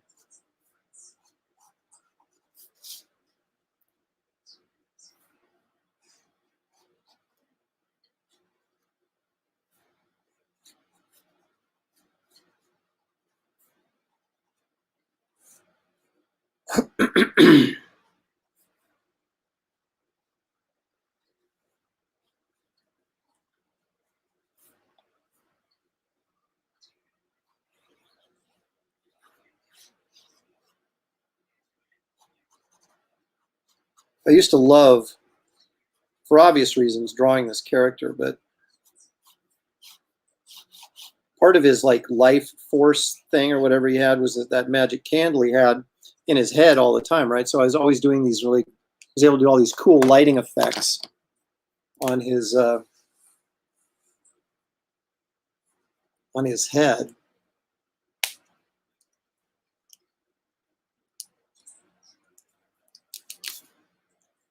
That's true. Statistical Zero says that Oz had its own Jack Pumpkinhead. Marvel had Jack O'Lantern, which I remember. And right, but that was a dude wearing a pumpkin helmet.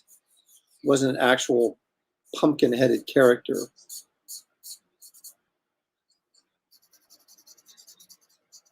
Marvel and DC both had their own scarecrows too, or I guess still do. Although I don't know that Marvel's ever used their scarecrow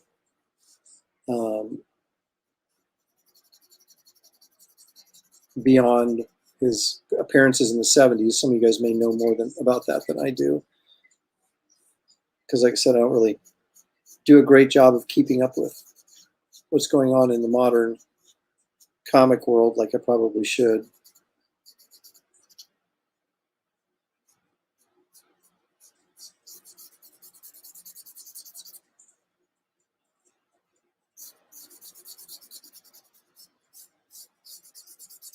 Dang it, I'm going to have to refill this black.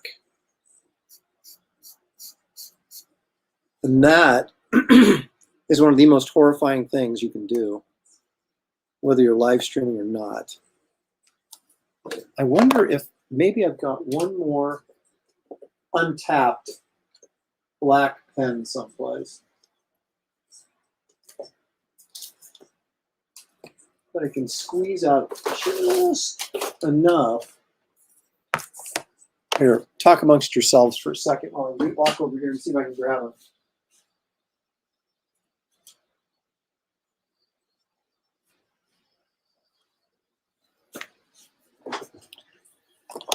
All right, let's see what we got here. This probably doesn't work any better, but we'll give it a shot. Oh, yeah. Oh, it's full. It's flowing.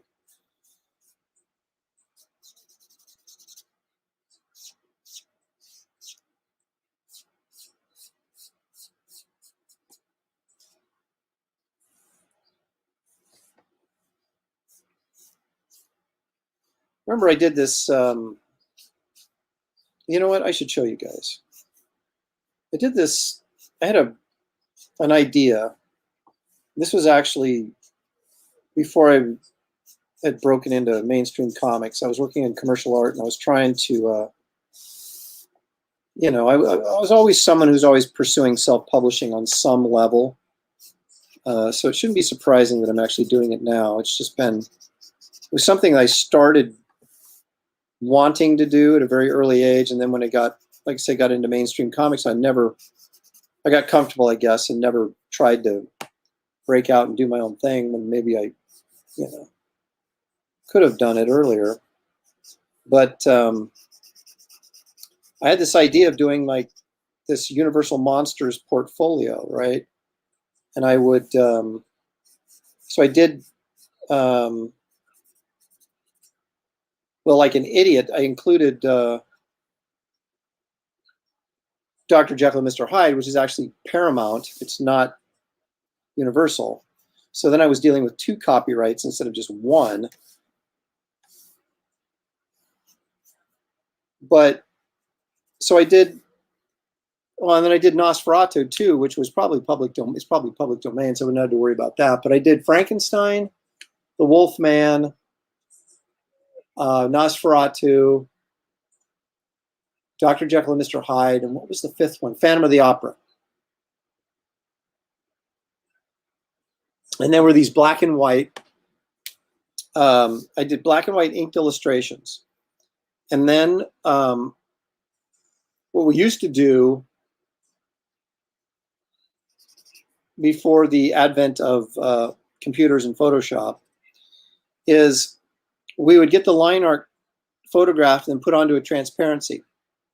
And then I'd take marker bond paper, which is basically a thinner paper, but it's manufactured for marker use, right? And then I'd put the marker bond over the top of the transparency, put it on a light table, and then of course you could see the line work through the marker bond, and then you take your markers and do all your marker work, right, over the top of this line work. And then when you're done, of course, you'd take the transparency and put it over the top of the marker work, and you'd have basically what you have in Photoshop is you have really dark black line work with all your grays or your marker work underneath it. And then you could photograph that as the finished piece. And so that's what I did with these. And I was using Prismacolor markers, and they're alcohol based, obviously, like most of these markers, if not all of them are. And I was working on this thing literally for hours in this closed room. And I'm telling you, I was feeling a little woozy, if you know what I mean, by the time the day was done and I was done working on this thing. So I had to kind of go air out before I could drive home from all the alcohol I had breathed in.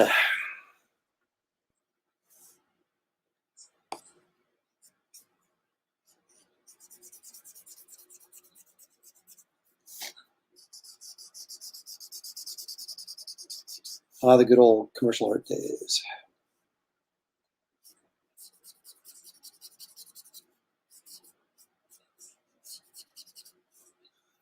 Not as good as a Shelley Whiteclaw story, but you know, there it is.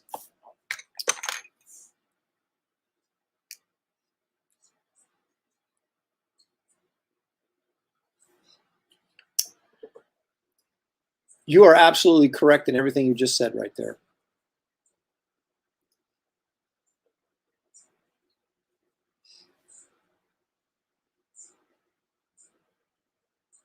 Question for Aaron. What is your favorite book let's try this again.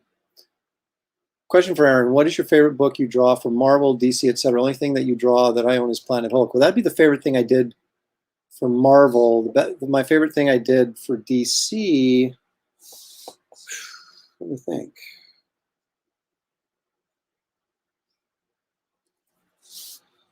Well, it was either the Herculoid story or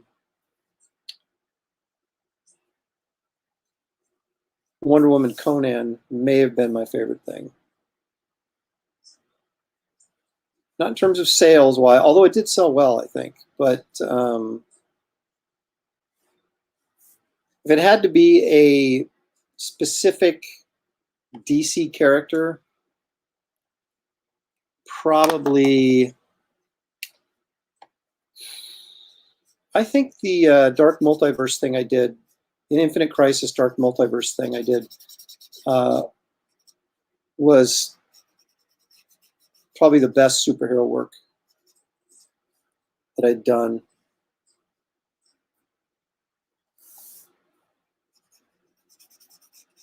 So I'm going to say that is probably my favorite. I did a Plastic Man story once that was a lot of fun, but I love Plastic Man. I love all the oddball characters. You know, I like my Metamorpho miniseries I did.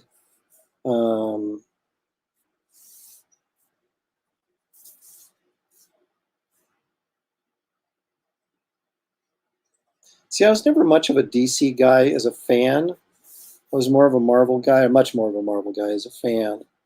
So when I went to DC, it was basically just for work environment, not for, you know, because I've always wanted to work on their characters or whatever. And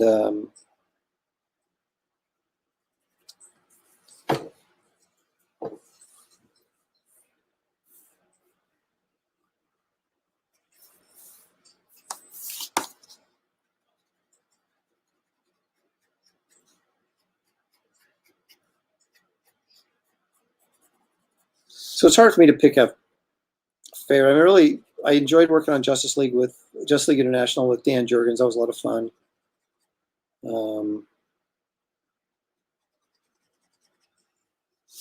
You know, those last 6 issues of Justice League or whatever I did last year was that was a lot of fun. Because I never went over there being a Superman fan, but I sort of became one. Once I kind of figured him out, I sort of really liked drawing him when I got the opportunity to.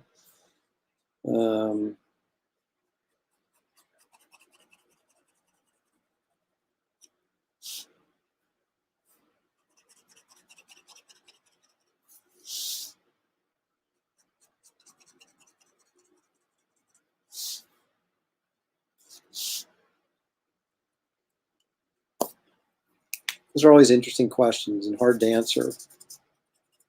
My favorite answer is that, you know, you become your favorite character is always whatever you're working on at the moment.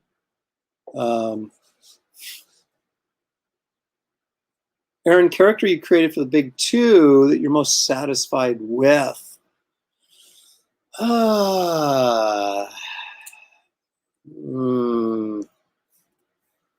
I created some good villains for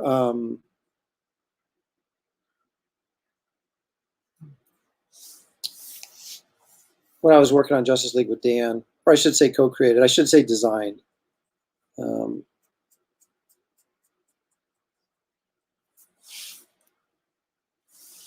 There was, I think there was a big villain who had kind of looked like, I made him sort of look like Ronan the Accuser because I really wanted to, you know, I kind of really was going after a Silver Age feel to what we were doing with the Justice League International with Dan. And he had a villain. The very first villain, I think, was Paraxis. It was kind of like this galactic miner with no conscience. And so I really kind of designed him to sort of be Kirby-esque. And I really kind of liked the way he looked. I thought he'd been a really kind of a cool toy.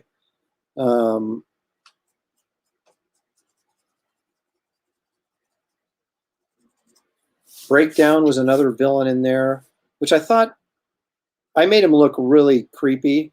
And so he needed, I think, a creepier name.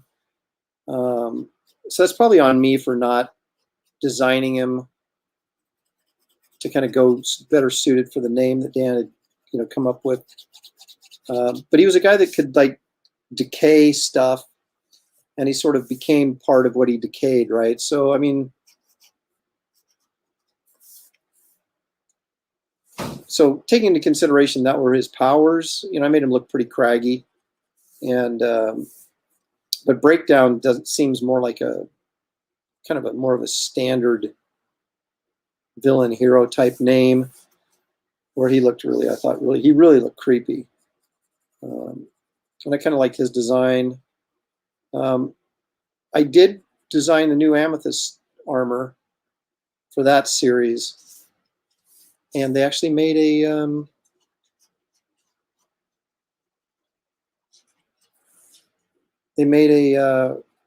hero click out of her. I got it right here.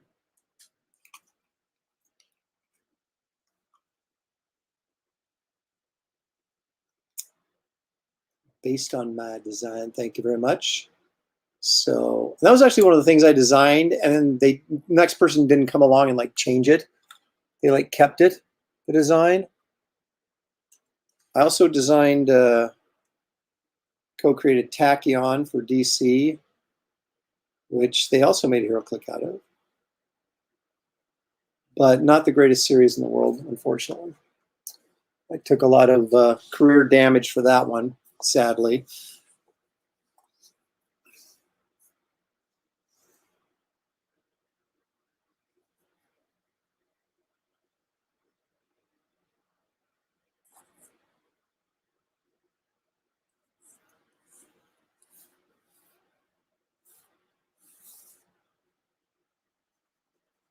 I may have put too much shadow on his face. I got carried away.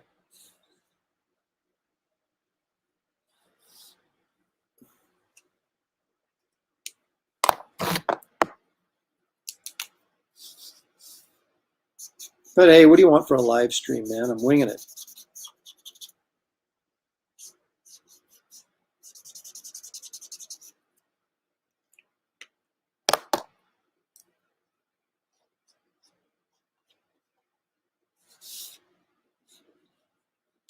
Because technically,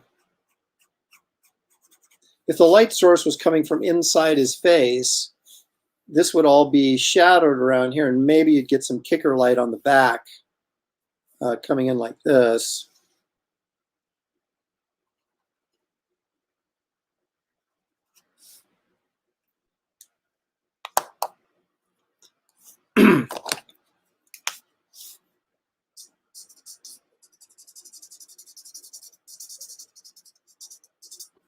Did you guys see that that Teen Titans Halloween? The Teen Titans Halloween alternate cover I did for DC. It's basically all the Teen Titans as monsters or something coming out of a giant pumpkin with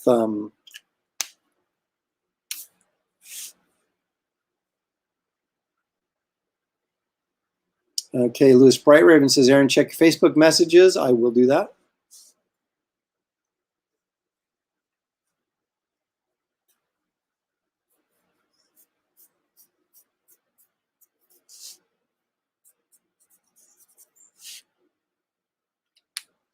Let me see if I can let's see if I can dig that up just out of curiosity. Pardon my typing, if you don't mind. Pardon it even if you do mind.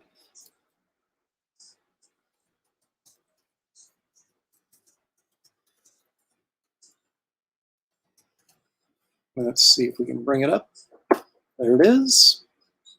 Ooh, that's like day glow color, man. That's not a very good. Well, you have to forgive the color is not represented very well here, but let me see if I can share this with you.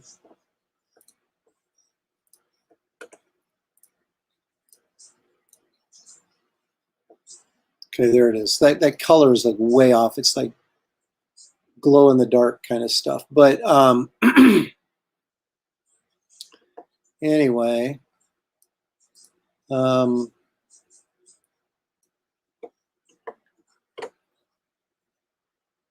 this was a Halloween variant. Oops, sorry about that.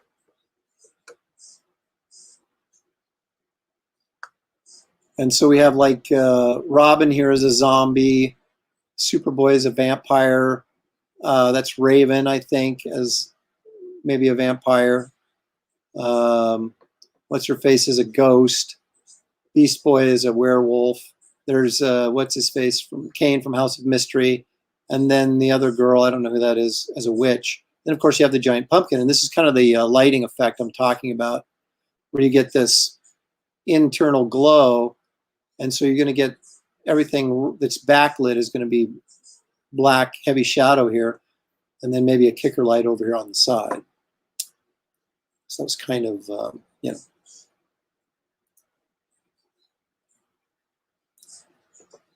Anyway.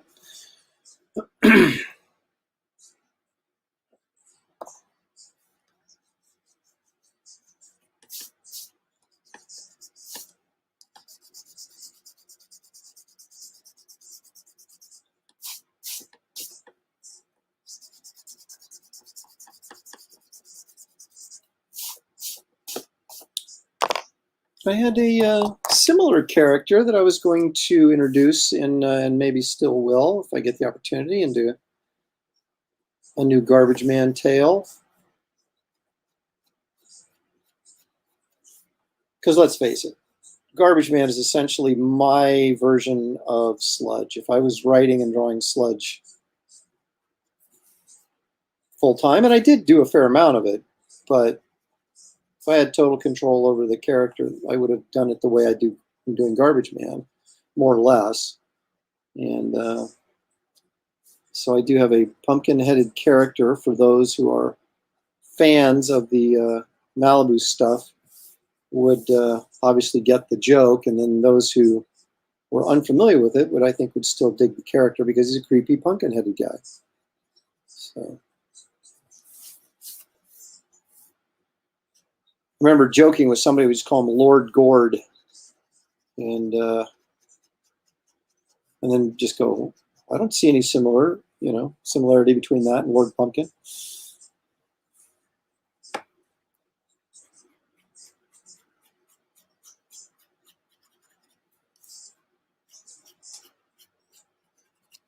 But I do have this zombie story that I almost did as part of the Garbage Man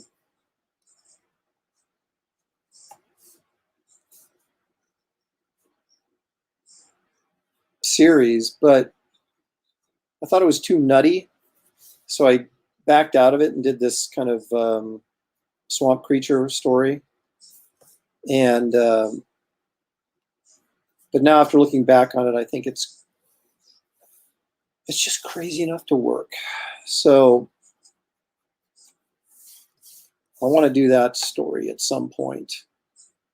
It's not a long story. It's only about 16 pages or something. I mean, I got a nice little epilogue that I could turn it into a 20-page story pretty easily. But so I might revisit that at some point as well.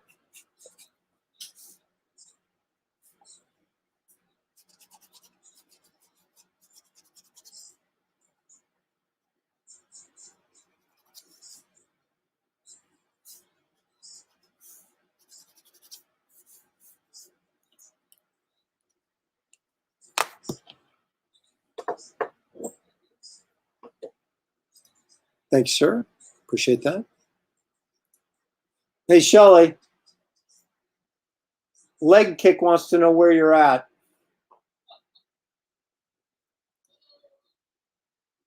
Where am I at?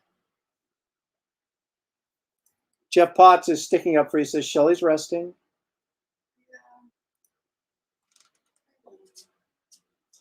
Yeah. SDA lived down the street from a gourd farm. How about that? Lord Pumpkin. Lord Gourd. Oh, Lord Pumpkin. This is him in his crime boss outfit. You know, he's got a suit and tie on because he's. It's just fancy digs. That's right. He wants to look cool before he kills you. He's well dressed. Nice. Where's the card? Right back there. Oh, I see that right there. Yeah. Nice. I got to get some reference for the shotgun, so I stopped on that. Cool. All right, so there's a little Lord Pumpkin sketch for you. Lord Pumpkin action. That's right. With the light reflecting off the paper a little bit, it looks like he's glowing on the inside, doesn't it? Oh my gosh, yeah. Very super cool. Trippy, man. Super cool. Lord Pumpkin Gotti, exactly. Statistical Zero says, is Lord Pumpkin's alter ego James Gourd on? Poor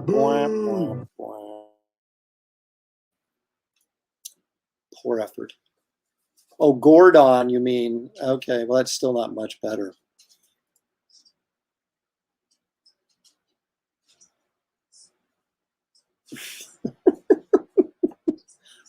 Good Lord. That's like Sean Connery would have said it, right? Oh, man.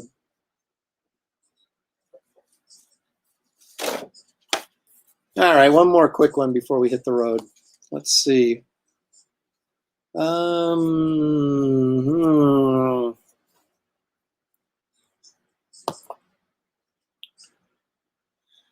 I should sharpen my pencil. I don't think this one's going to work very well.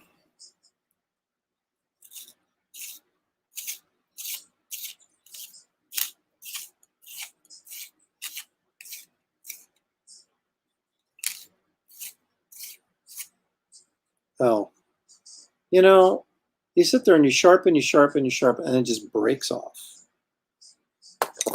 At that point, it's the pencil, man. And then the lead gets stuck in there and you can't like sharpen another pencil. Then you have to take it apart and clean it out. It's just the trials and tribulations of an artist, right?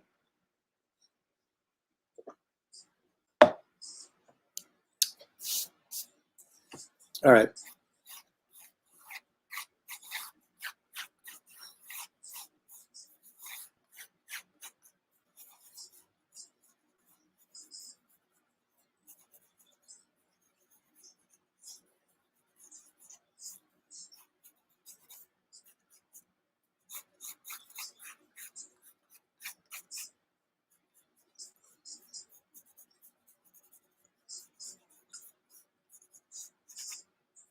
Now, my question is Marvel's Ghost Rider, this flaming skullhead guy, is he actually a ripoff of the Scooby-Doo episode with the alien who was a skeleton head but was in had like a space bubble helmet? Do you remember that one?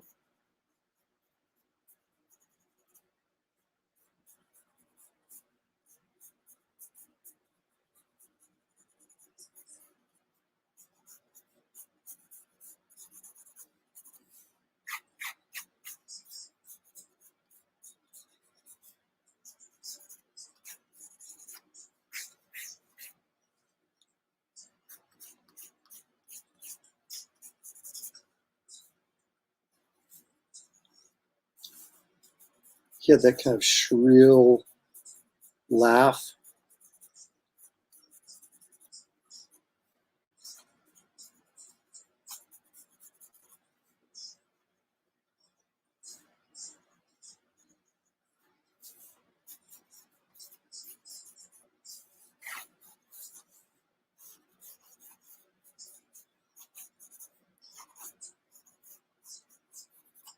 I did think Ghost Rider was pretty cool when it first came out. You guys were talking earlier about Tex and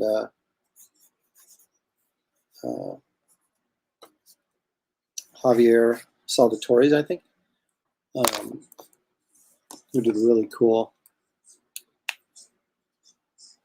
When they kind of brought Ghost Rider back.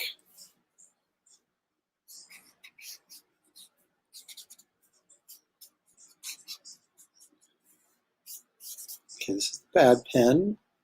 Let's get the good pen.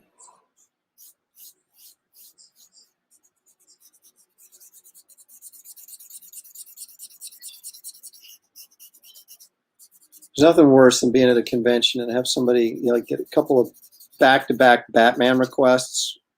It just wipes out your entire black markers.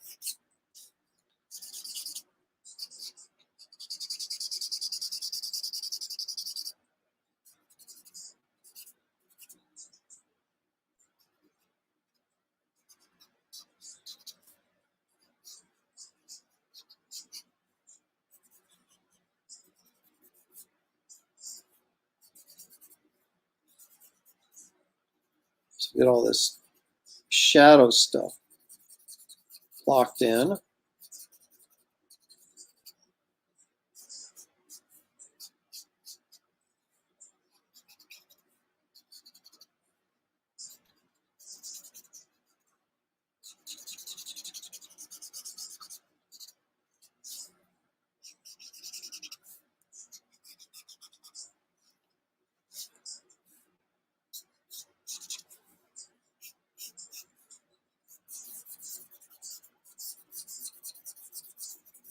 I've bled this one dry too, but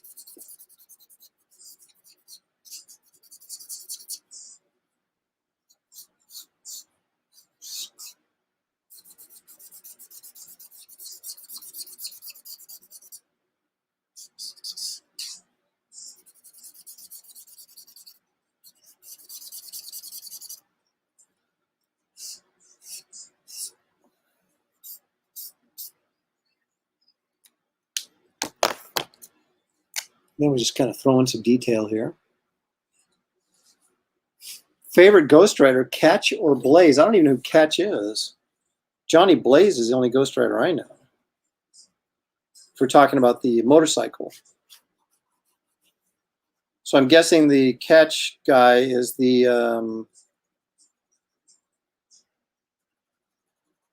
text area one.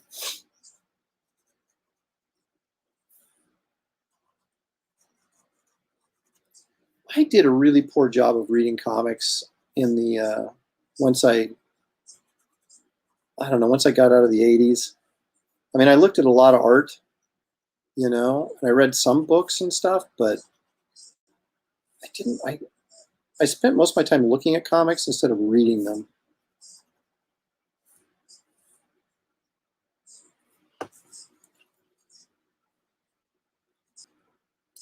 Well, that's very nice of you, Stephen. Thanks for dropping in. Well, Danny, wait a minute. Danny Catch, he would have been the dude in the 90s, right? Because isn't that when Tex and Javier Salvatore, that was a 90s series, wasn't it? I know it was. It had to have been. Yes, there you go. Danny Catch was it. So basically, he passed the torch. Is that what you're saying? So do you know that the guy, the Werewolf by Night, that character's name was Jack Russell? Now, why would you name your Werewolf by Night after a breed of dog? Was it a joke, perhaps? I don't know.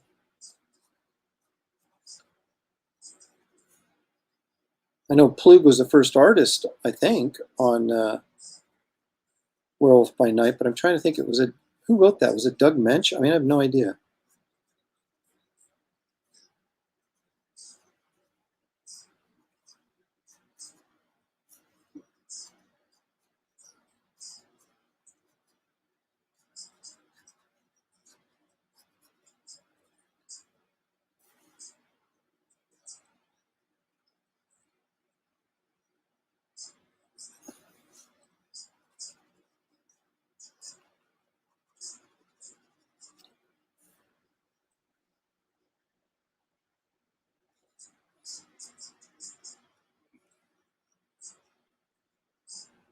Johnny could summon Mephisto, so should have had his sorcerer skills played up more on his return.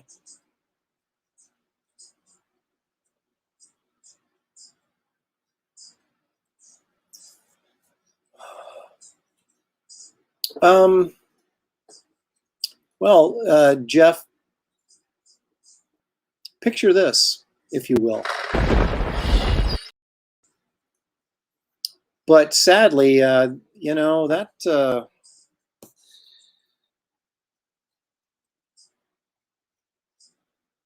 I spend too much time looking in the mirror in the morning going, who is that guy?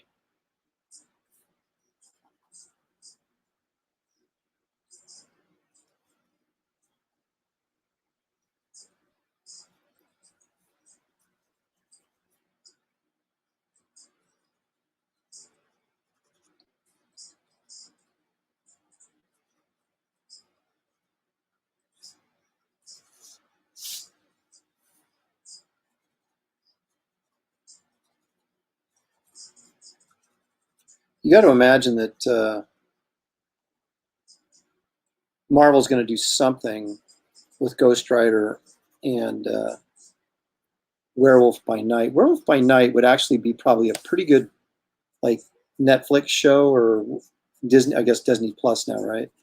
Because it's kind of like the Incredible Hulk used to be, the old television show, the Bill Bixby one, where guys traveling around and turns into a werewolf. And I mean, I can see that as kind of a weekly show. And I don't know why they're choosing to do some of the dumb things they're doing right now. And I'm not anti Shang-Chi because I thought that would be really cool if they, and I haven't seen it yet, so I don't know, but I know they're thinking it's going to bomb, or maybe it already is bombing. I don't know. But I thought if they did kind of like treated it sort of like a Bruce Lee film or something, it'd be kind of fun and cool.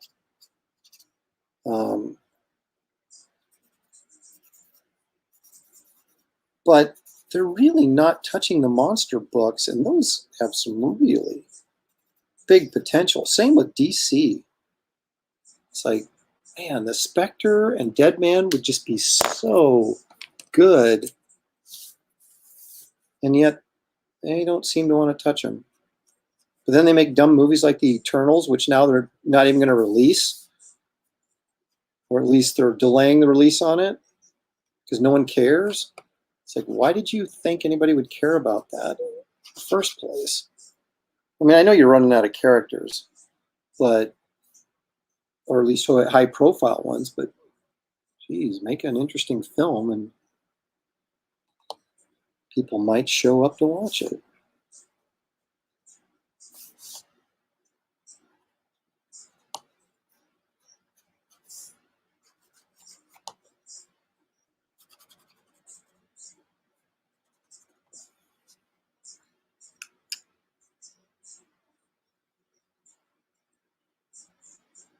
Oh, Werewolf by Night's in the new Blade movie. Okay, cool.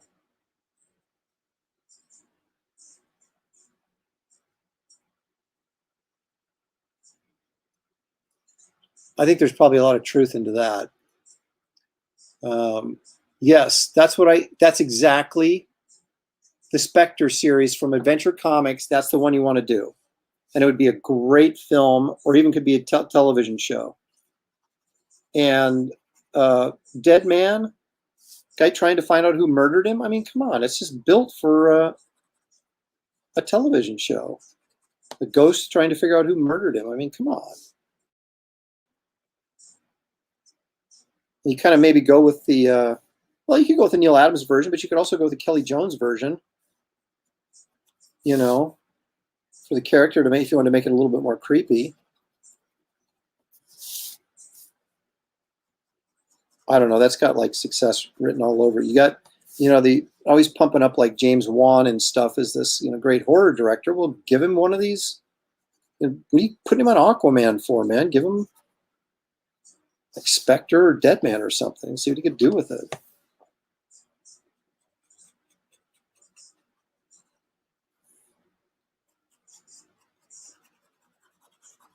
But I wanted to ask a comic book fellow pro,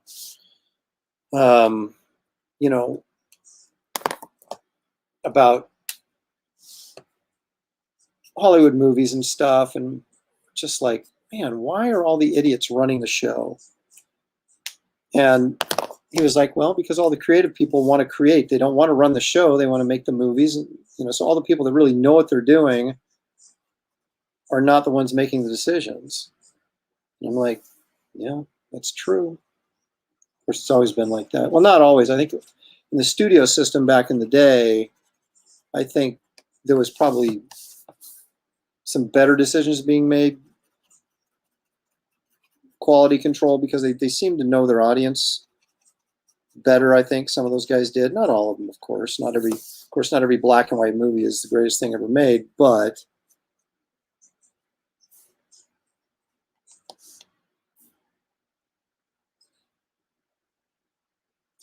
and perhaps I do romanticize that, golden age of Hollywood quite a bit.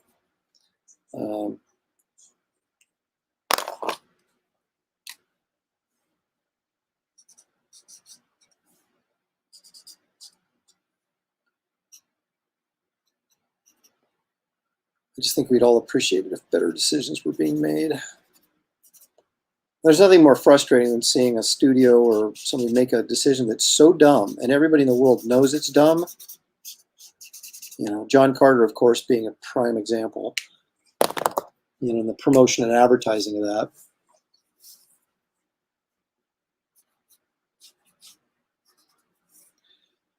that. Daniel says, I thought they were making a Justice League Dark. That's what I heard, but, you know, where is it?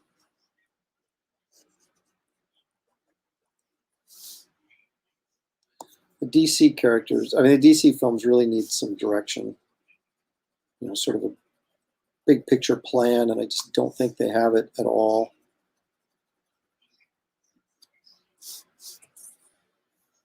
Let's see what's happening here.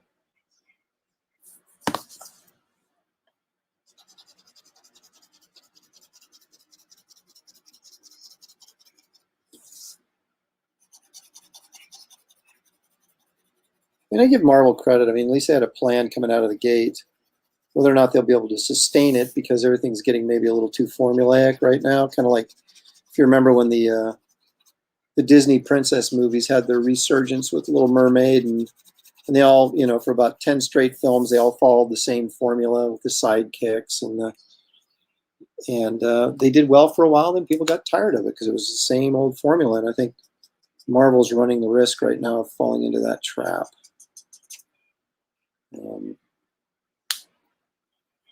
But it's hard to get out in front of something and change it when it's, you know, what you need to change that stuff when the old formula is still working. And you don't want to change it because the old formula is still working. But then you wait until it doesn't work anymore, then you don't have any, you know, you're still doing stuff that doesn't work. And no longer works, I guess I should say.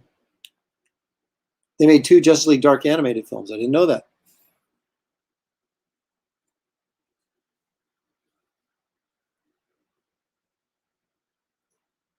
Getting tired of the Marvel movies after the Infinity War thing, they sort of lost their way. I think you're right. I don't think they know where to go now.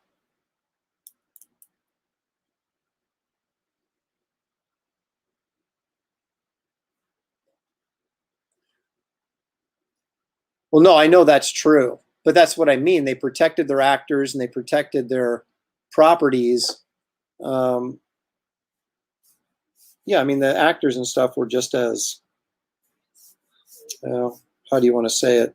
Just as bad then or today, or pardon me, they were just as bad then as they are today in terms of behavior and stuff. But they protected them because they had a monetary investment in them, obviously. And they just did a better job of protecting their properties, because now studios don't, you know. Everybody's independent now, so it's like you don't have anybody necessarily, there's any value in a studio watching somebody's back, you know, unless they have a movie coming out at that moment that they need to kind of protect. But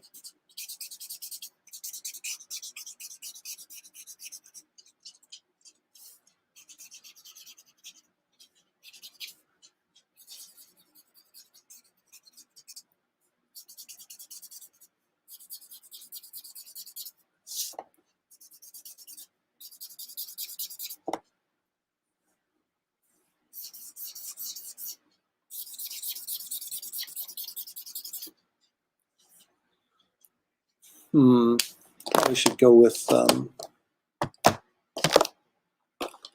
brownie treat. That's what I should do. Oops, actually only took 2. What are you gonna do?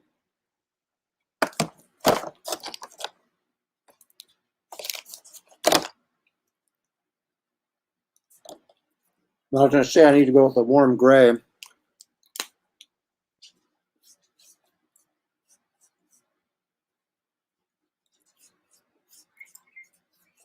It's my dog. What? You can't have any of that. He's like, dude, hook me up with that chocolate. Nah, I don't think I'm going to.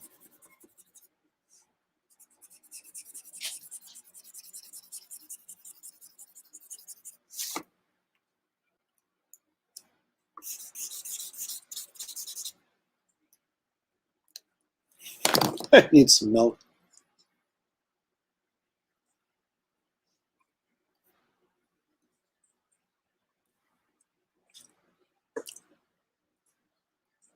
See, Mike, I can't slap you around for using somebody else's joke, but I can do this. Boo! Yeah.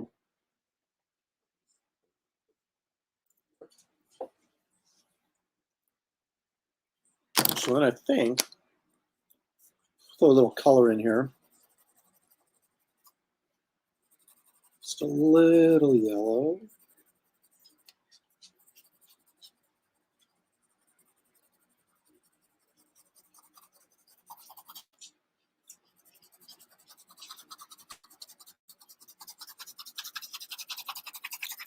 I think I've said this before many times, but there's something really liberating about just sort of being loose and just kind of having a little fun and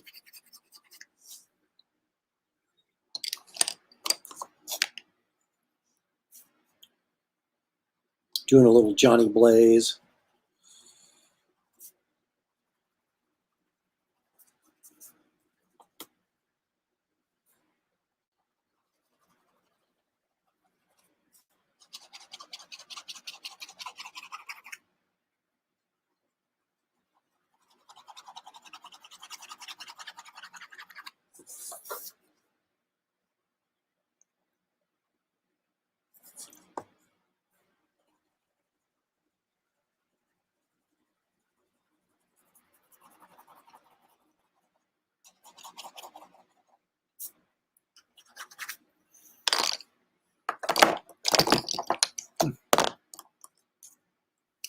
GJ Martinez drops in.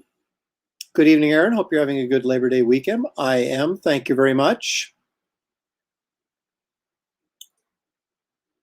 Dogs are wonderful, except when they bark all the time during your live streams.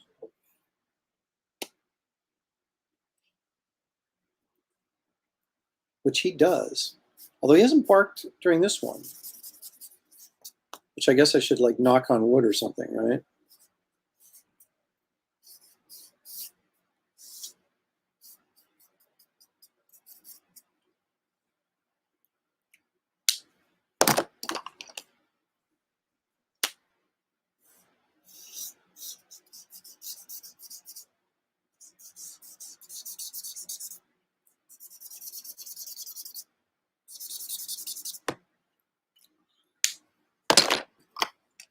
Now we're going to use David Williams' special Presto pen, although it's running out of ink or whiteout or whatever.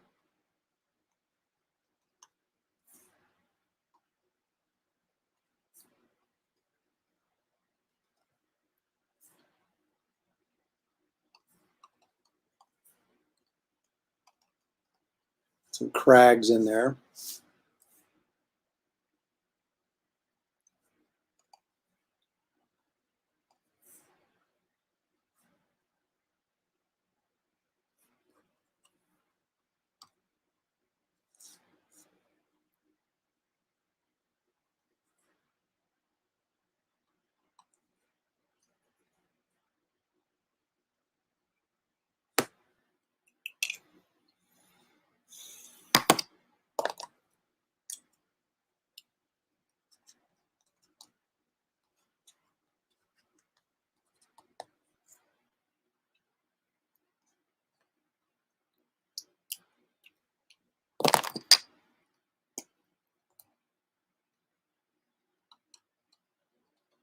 Some anti-Kirby crackle, which would be white dots instead of black dots, I guess.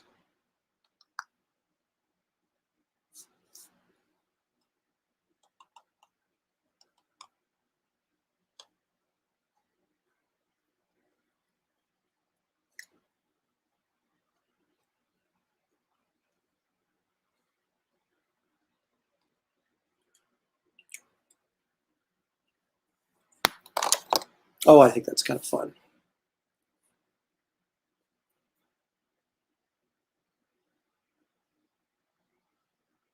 Somebody's probably got this tattooed on them someplace or something similar to this.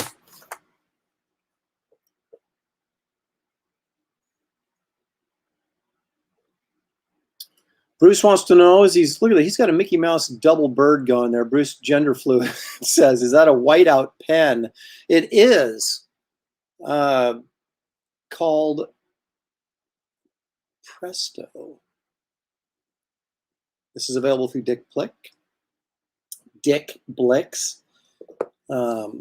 Actually, David Williams turned me on to that. And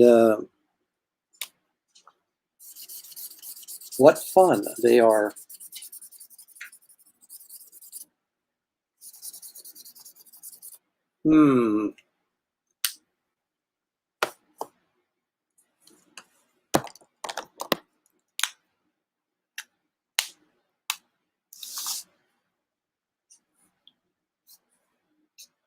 Maybe I'll a little bit more black in here like that.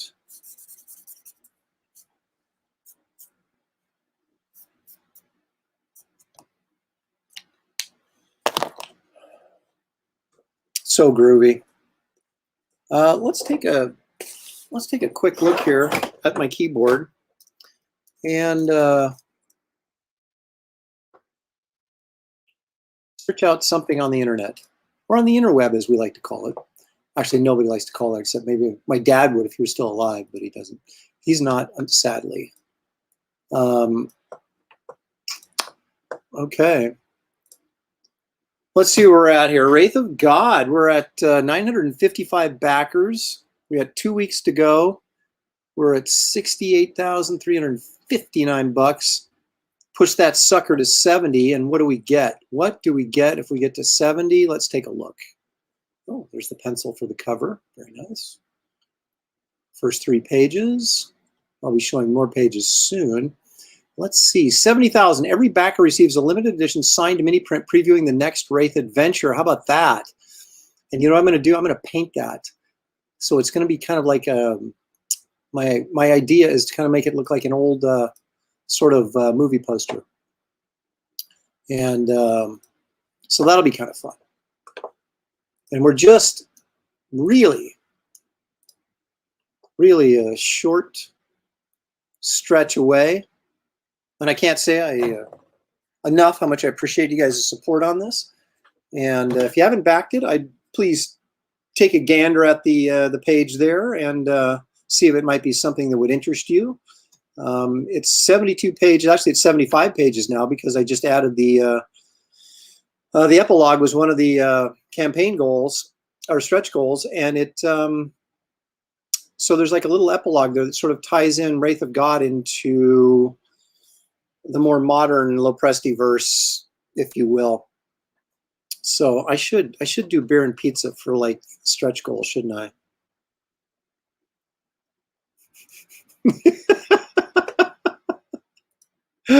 That's what you're already doing. But I will exchange a really cool comic book for your help in that area. So, a wanted poster. That's a good idea, actually. You know, do like a you know, sepia tone, like an old wanted dead or alive kind of thing. That's a good idea. I can always change my mind about stretch goals, can't I? Because they're free anyway, right? You guys are getting free stuff, so I like that idea.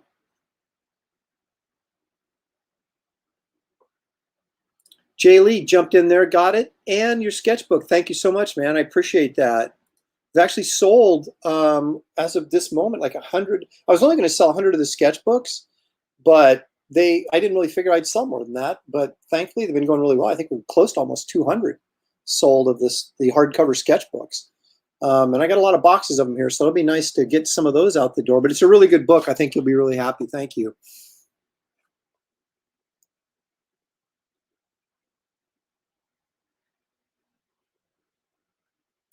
There we go. Andrew White's got me on the list for next Thursday. Appreciate it, man.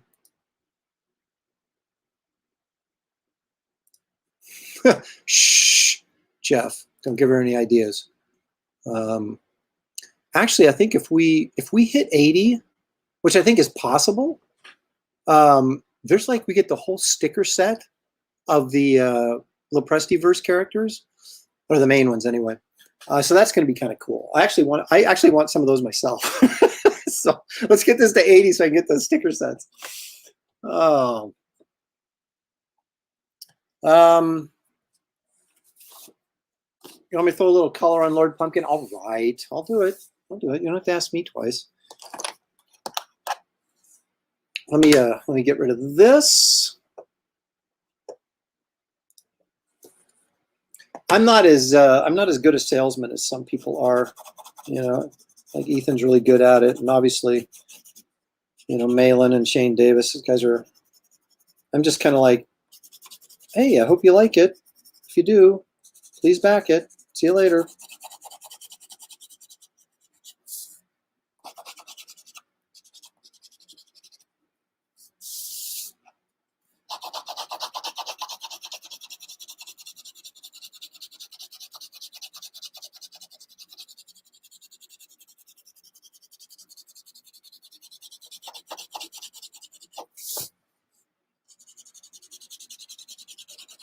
Can you even see that orange?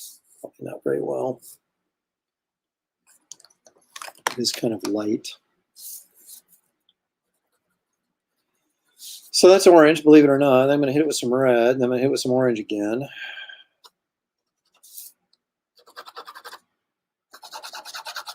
I'm going to hit it with some yellow after that. Keeping it all in that warm family.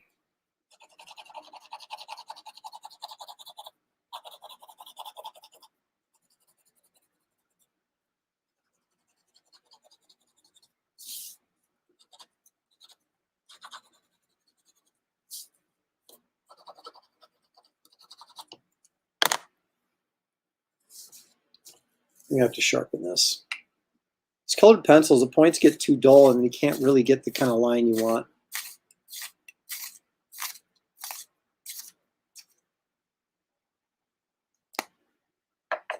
Uh-oh. GJ got jobbed on his sketchbook. All right, dude, message me, and I'll get you a new one out. Because you had a Wraith of God sketch on the inside, I think. So remind me of that, and I'll get you a new one out the door. Dummies. That's the first one I've ever had lost, believe it or not. So I apologize about that. Well, it's the post office fault, not mine, but I still apologize for it because I hate that kind of stuff happens.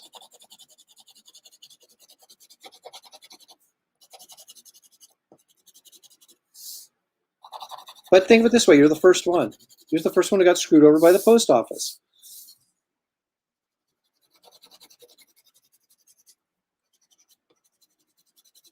So yeah, message me and make sure you give me your address again, because who knows, maybe I put the wrong address on it. I find that hard to believe that I would do such a thing, but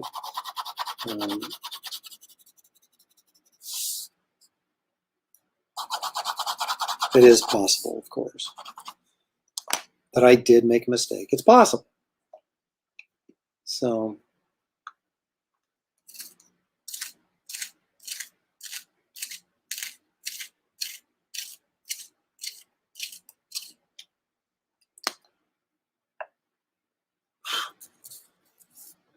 what is it? Andrew says, Andrew, you're just getting yourself out there. I think the more you're on YouTube, the better off you'll be. Most of the guys have already steady growth as they keep it and their nose is clean. Well, my nose will stay clean, and I will fulfill my order in a timely fashion so that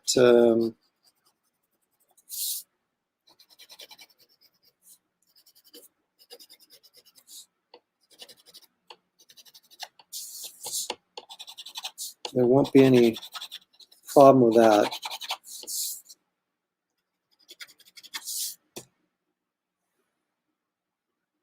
I'm always a little bit concerned about, you know, when you're dealing with printers and things like that. And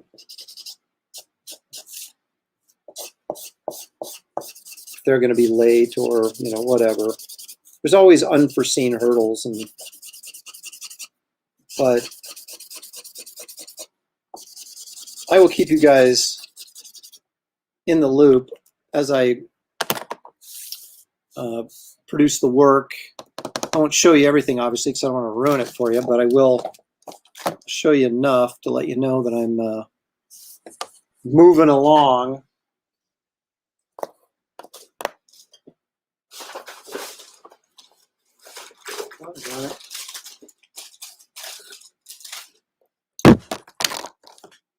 enjoy my keyboard for about 15 seconds while I go do this. That wasn't too bad.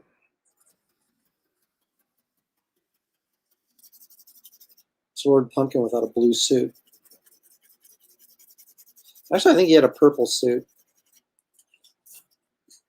That was such an old school comic book coloring move to make Lord Pumpkin have a purple suit. I mean, have you ever, ever know anyone that owned a purple suit? I mean, where do you go to get a purple suit? I just don't think that it's even a thing.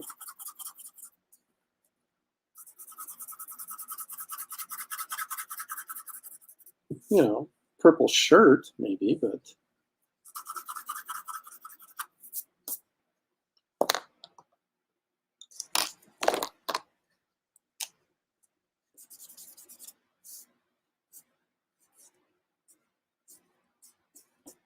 No better way to ruin the tip on a marker than color over the top of colored pencil, but yet I do it anyway.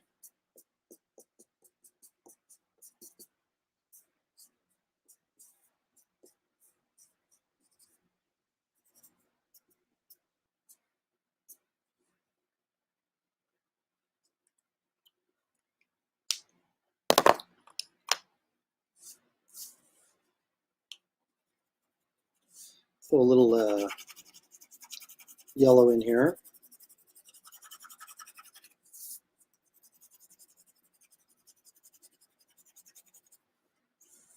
Emphasizing the glowing smolderingness of the inside of his mouth and head. Put a magic candle inside, providing magic light. It's just an overall magical experience, really. I don't know why.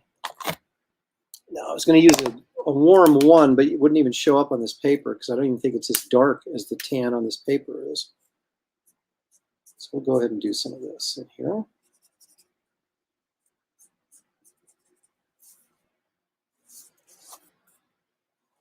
You can see a little bit of that texturing in there, right?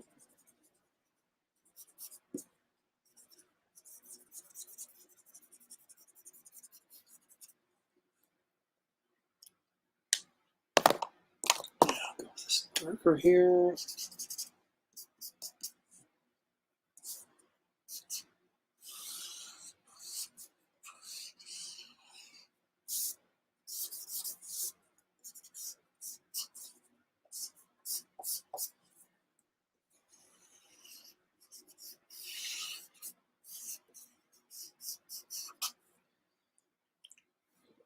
We'll get out David Williams' Magic Presto pen. Give a few glowing sparklies in here, just like Ghost Rider.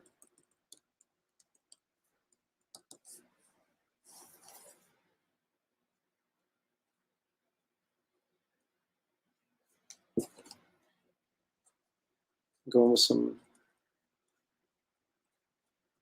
extra cragginess.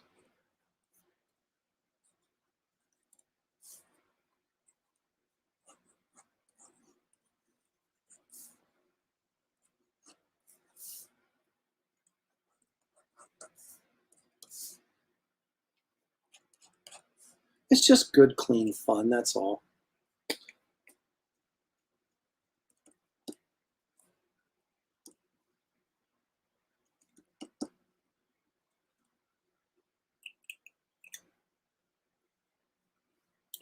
That's extra work after I signed it, man. Look at that. Nice and creepy. I know this whiteout pen is awesome.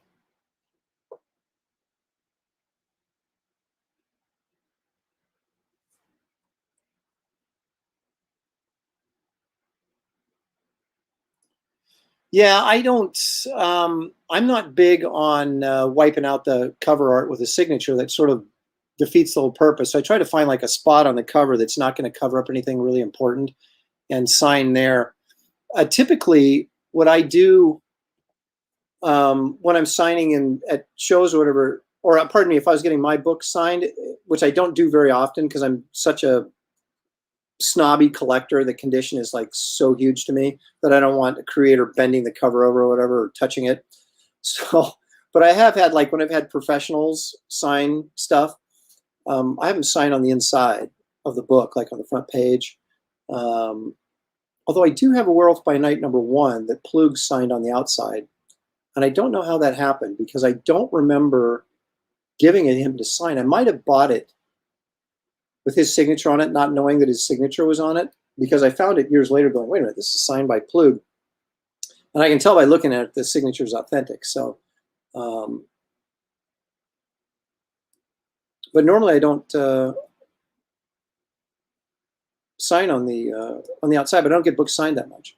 But if I was, and a lot of people like get their books and they'll get the signature copies and like frame them or something and display them, and then you want it on the outside, right? Because it's part of the appeal of the finished product there, which is the comic book and the signature by the artist or writer or both in some cases. So I can see it either way, but that seems to be the sort of standard fare anymore, is signing on the outside cover. And it makes perfect sense if you're someone who's going to, frame it or get it CGC'd or something, because, saying, oh, signed on the inside, well, who cares? If you're not going to open it and look at it, then you need to be it on the cover so you can actually see the signature. So I get it. Different strokes, folks. But anyway, thank you so much, Bruce, for backing the 3-pack. I appreciate it very much. And you get that really cool Wraith print as well. That's comes signed.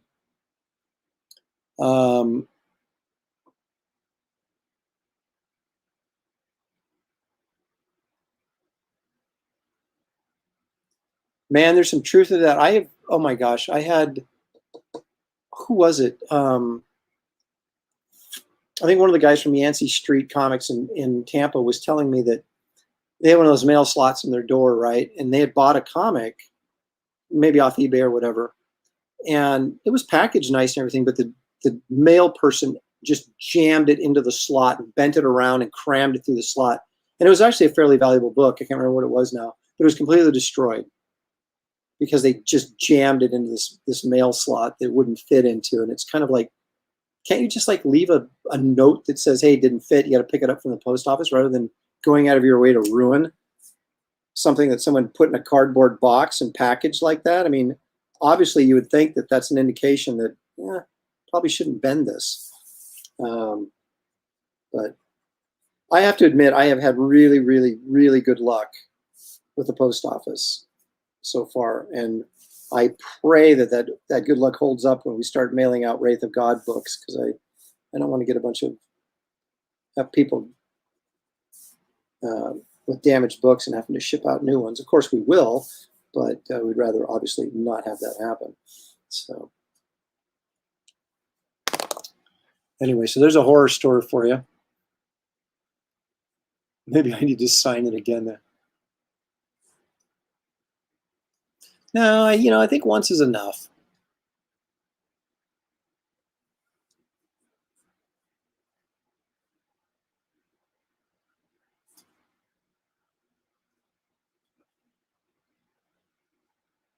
No, that's his. No.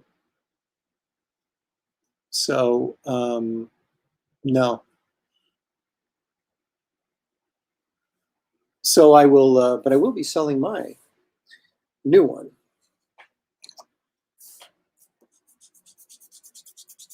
Because I'm not selling any of the interior pages except the 2 that the people bought to be in the comic. They'll get the original art from that as well. They appear in the comic and they'll get the original art. But those are the only 2 interior pages that I'm selling. But I am, the card art and the print art and things like that, I will part with to help fund the campaign. You do what you got to do, man. All right, enough of this guy. There it is. All beautifully creepy and craggy. So that was kind of our excitement for today. Let's review Lord Pumpkin and Ghost Rider. just for the heck of it. Flaming heads, flaming skulls, whatever.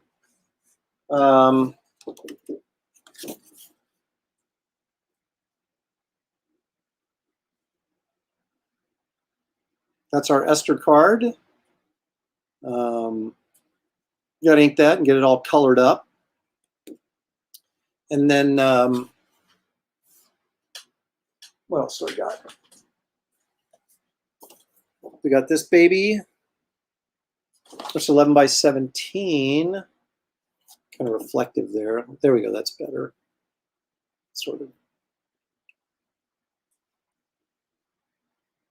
Get some gray marker in there. A sketch piece.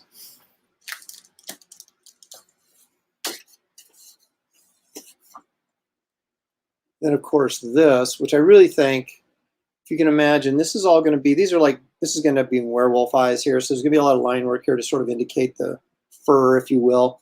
But then it's going to sort of crosshatch into a black behind them. So it's going to be kind of like misty with some crosshatch around here to solid black.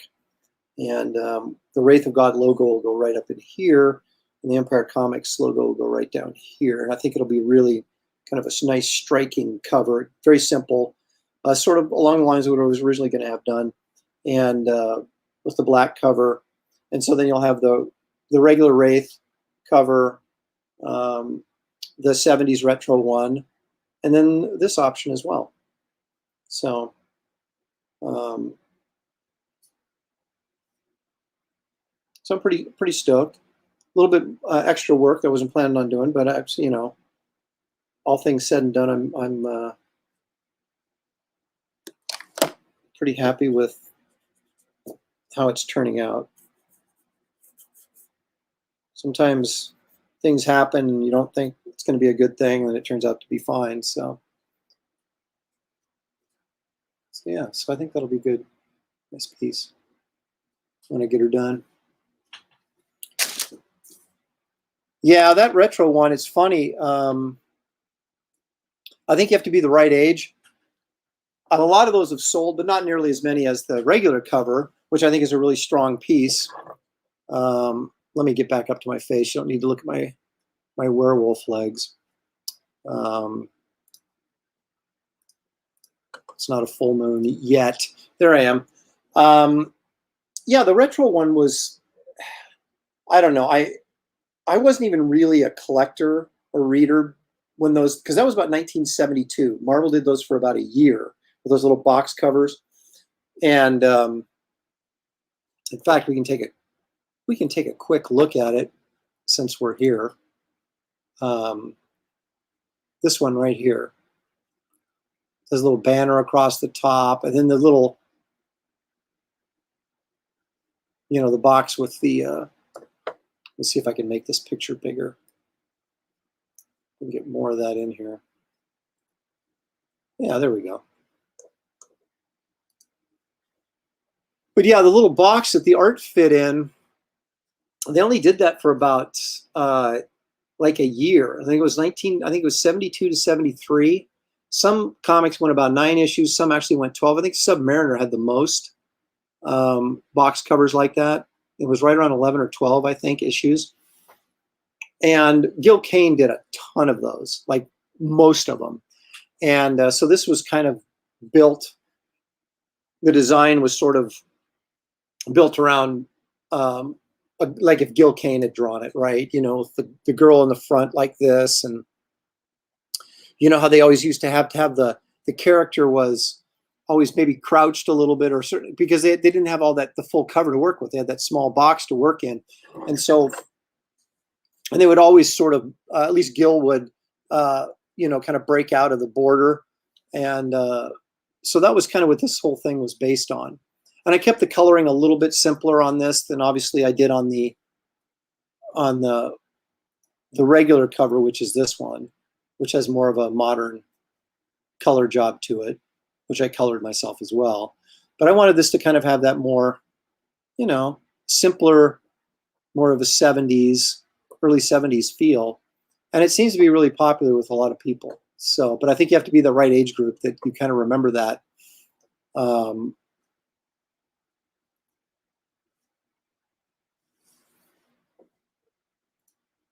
Yesterday's Fool says, that new cover looks awesome. Thank you, sir. Wait till you see it inked. I'm really excited because when that black gets in there and the cross hatching and stuff that I'm going to do, I think it's going to look really cool.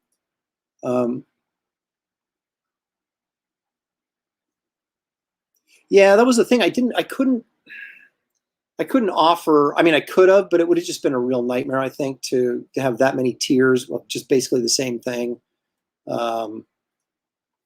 So, Micro, that's the cover I got. Wasn't around in the 70s, but I like it. Cool. Thank you. I don't know if I have a favorite comic these days. I mean, a favorite comic character growing up was Spider-Man. But I also read Captain America and I read Avengers and monster books like Man-Thing and Werewolf by Night. I never read Dracula because I was never a big vampire fan because they didn't really look like monsters. They were just, this suave dude with fangs and and I was like, that didn't really do anything for me. I like monsters that look like monsters. I was a Swamp Thing reader, but not till after the fact because I didn't discover Wrights until about 1975. And by then he was already doing Warren and Creepy Magazine. He wasn't really doing anything for DC anymore. So I discovered Swamp Thing, which he did in 72, 3 years after the fact, and then went and bought back issues and became a big fan of that. Today, I don't really have a favorite comic. I've always been for years, probably since I turned professional in the early 90s, I bought books based on art. And so like if Alan Davis was drawing a book, I'd buy it. If Dale Keown was doing something, I'd buy it. And then I would read those, right? Because I liked the artwork. But I was never a guy that could buy a book that I hated the artwork because I happened to like the writer. Because I don't think I ever bought a book because of the writer, except maybe Killing Joke. Now that's a lie because I bought it because Boland did the artwork. It just happened to be Alan Moore doing a really terrific story to go along with it. But I have always bought comics based on whether or not I like the art.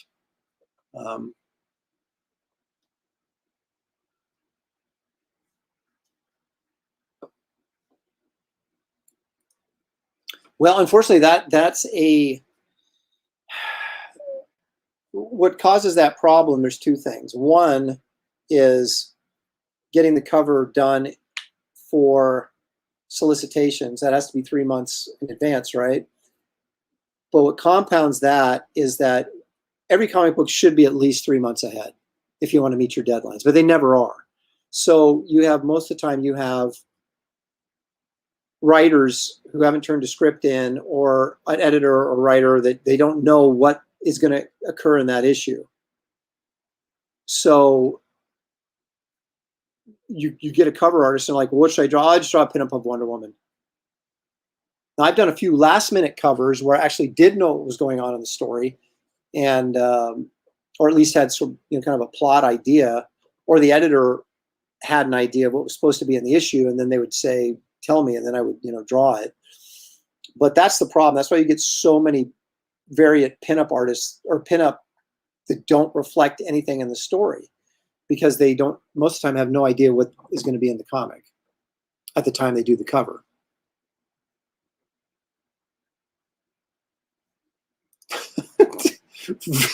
Vic, you say the strangest things, man. I want the Village People Wraith of God piece Mike did for Drawn in Court. The Village People Wraith of God piece.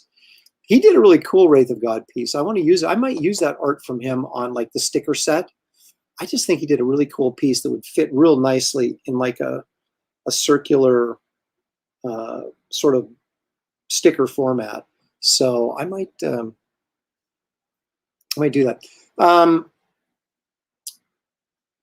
Let's see. When did I? Okay, well, I went back and again, I was buying Captain America. When I started buying Captain America comics, it was just right when they're switching from 20 cents to 25 cents. So it's like 73, 74. I think the earliest one I remember buying off the stands was the one where it's just before he becomes Nomad, where he says he's Captain America no more, and he's Steve Rogers, and he's walking towards camera, and all the Avengers are standing behind him, sort of looking at him as he tosses his costume down, I guess. And that was like 174, 172, 175, somewhere in that neighborhood. And then I read it right up to about where just before Kirby took over again, like which was right around the late 190s. But I read that Nomad stretch in there where he was Nomad, and then when he came back to being Cap again. But like I said, if I was reading the Cap and Frank Robbins was drawing it, I just never liked Frank Robbins' stuff. So as much as I loved Captain America, Frank Robbins wore me out. I know to some people that's sacrilege, but his characters were, I mean, they had this really sort of big eyes and like pained expressions, and figure work was all very rubbery. And I just didn't, I was like I really liked Romita and John Buscema and guys like that kind of drew characters as you'd expect them to look, I guess. And guys that deviated from that, other than say like Wrightson or Barry Smith did a little bit, I didn't really get it, so I didn't really buy those. And I bought Avengers when Byrne was working on it, and I think Perez was inking him for a while. If you remember those, like in the 160s of the Avengers.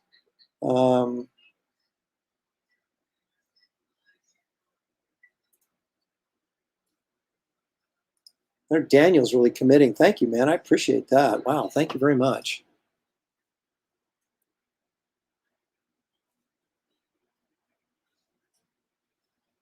Wait a minute. What are we referring to here? Yet it was possible in the 80s? I must have said something you're referring to, and now I can't remember.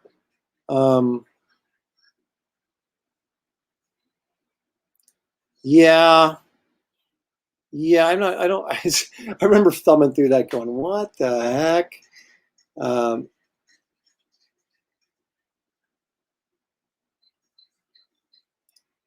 Got it, JG. Thank you very much. We'll get you hooked up and fixed up on that book. There we go. Vic's being agreeable. If you like it, I like it. All right, he's talking about Mike's Wraith of God piece he did. I was never a Kirby fan when I was a kid. I became I appreciated him as I got older and understood what he was doing. And now I'm a big Kirby fan. But when I was a kid, again, I was like, Buscema was more refined and more drawing sort of like I thought the characters should look. Kirby was more stylized and it just had a different look to it. And I didn't really get it. And I liked his older 60s stuff better than I liked what he was doing there in the late 70s. Kirby was weird because like when he was drawing the demon and stuff, I thought that stuff was really cool. And OMAC was cool in a very weird, bizarre, uncomfortable way, and that stuff was fine. But when he came back, he went and did cartoons for a while, then he came back to Marvel in the late 70s, and it just didn't work for me for whatever reason.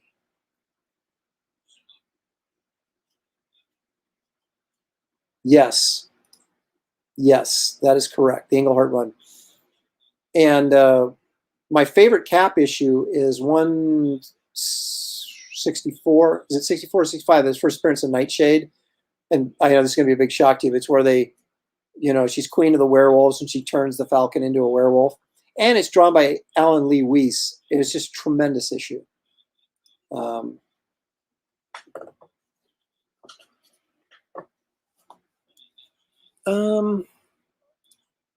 Yeah, but didn't DeCarlo draw didn't he do like Archie stuff? I mean, that's what I associate DeCarlo with, unless I'm thinking erroneously.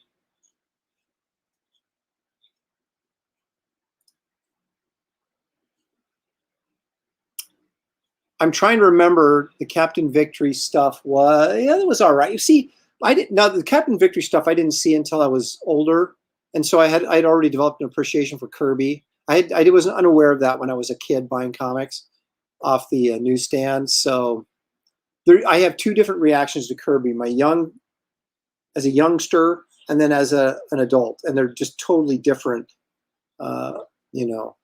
experiences. Yes. See, I love that tale. I buy Tales of Suspense. That's one of the titles I go back and collect now. I love those.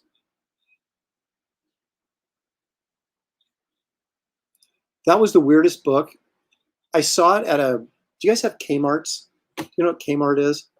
It used to be like this discount shopping center. It was like, what do you call it? all the stores that have everything. Anyway, they had comics like in this big bin, like they do with videos, but they had them just thrown in there. And some of them were in those plastic bags. They had 3 for an issue or whatever. Well, kids would come by and tear open the bags. And so I remember flipping through OMAC. And I remember opening that first page, and it's like that splash page of that girl that's in this, like that mannequin robot girl that's like her legs and her arms and her face are sticking out of this box. And it just freaked me out. So that was about as far as I got with that. Yeah, department store. Thank you very much. That's what I was trying to come up with, department store. Kmart is still in Australia. How about that?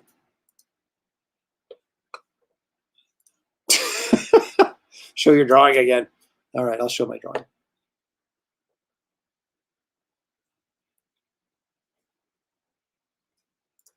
Yeah, I was a fan first, that's for sure. And I'm not a fan who wants the characters necessarily to grow up with me. I want that feeling of nostalgia when I read a comic book that I felt like when I was a kid, because there was nothing more exciting for me than getting on my bike, driving down to 7-Eleven or Plaid Pantry or whatever, and buying a bunch of comic books off the rack and getting home to read them, right? Because that was the ultimate form of entertainment as a little kid. You know, I could only go to movies if my parents took me, right?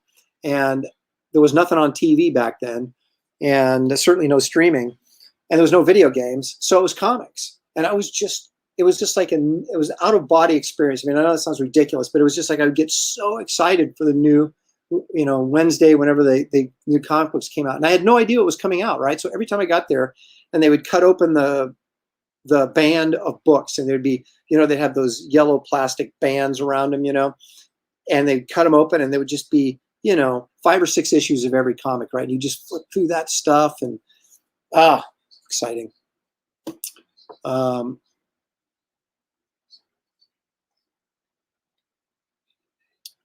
Yeah, I like the Invaders too. But again, even as a kid, I liked World War II nostalgia, which makes no sense because I was born in '64, so it was 20 years after the end of World War II. But it was still like I loved the Invaders, and I tolerated Robbins, but I didn't tolerate him well. I read Captain America, but he wore me out, and I finally quit buying Cap.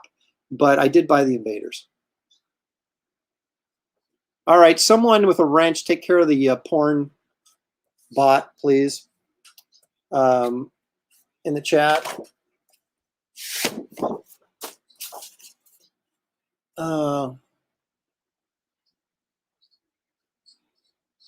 Yeah, if you're interested in either one of these, just you can message me on like social media on Facebook, or you can email me at. Let me run that real quick. If you're not hooked up with me on social media. So you can email me through my website, which is aaronlopresti.com, or you can just email me at aaron@aaronlopresti.com, which is scrolling across the bottom right now. All right, so David wants to see what I finished. Okay.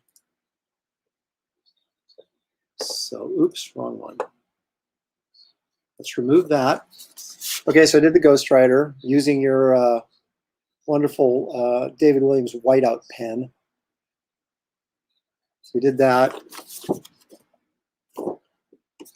And then Lord Pumpkin with a little color. And some exciting David Williams Presto whiteout pen as well.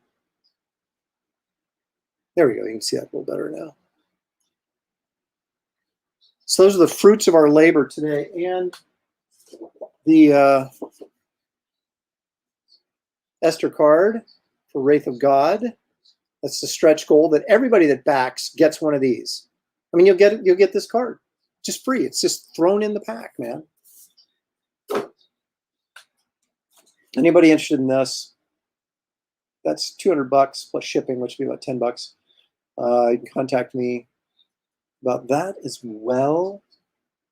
It's 9x12.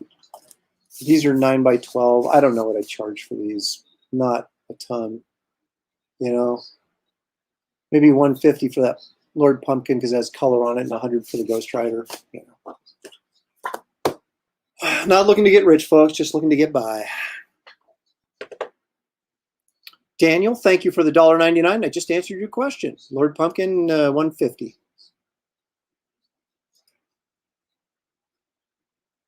then just email me straight up, man. You're probably wise not to use either one of them, but you can just email me. You can go to my website and use the email link on my website to email me if you want as well. Oh,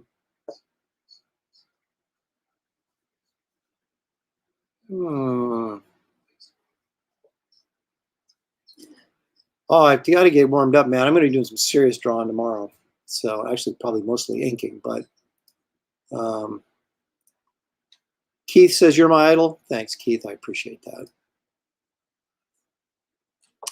Well, everybody, we're going to wrap it up. Shelly Showtime is walking in the door. Oh, I just came to get a brownie. Oh, see, see, look at that.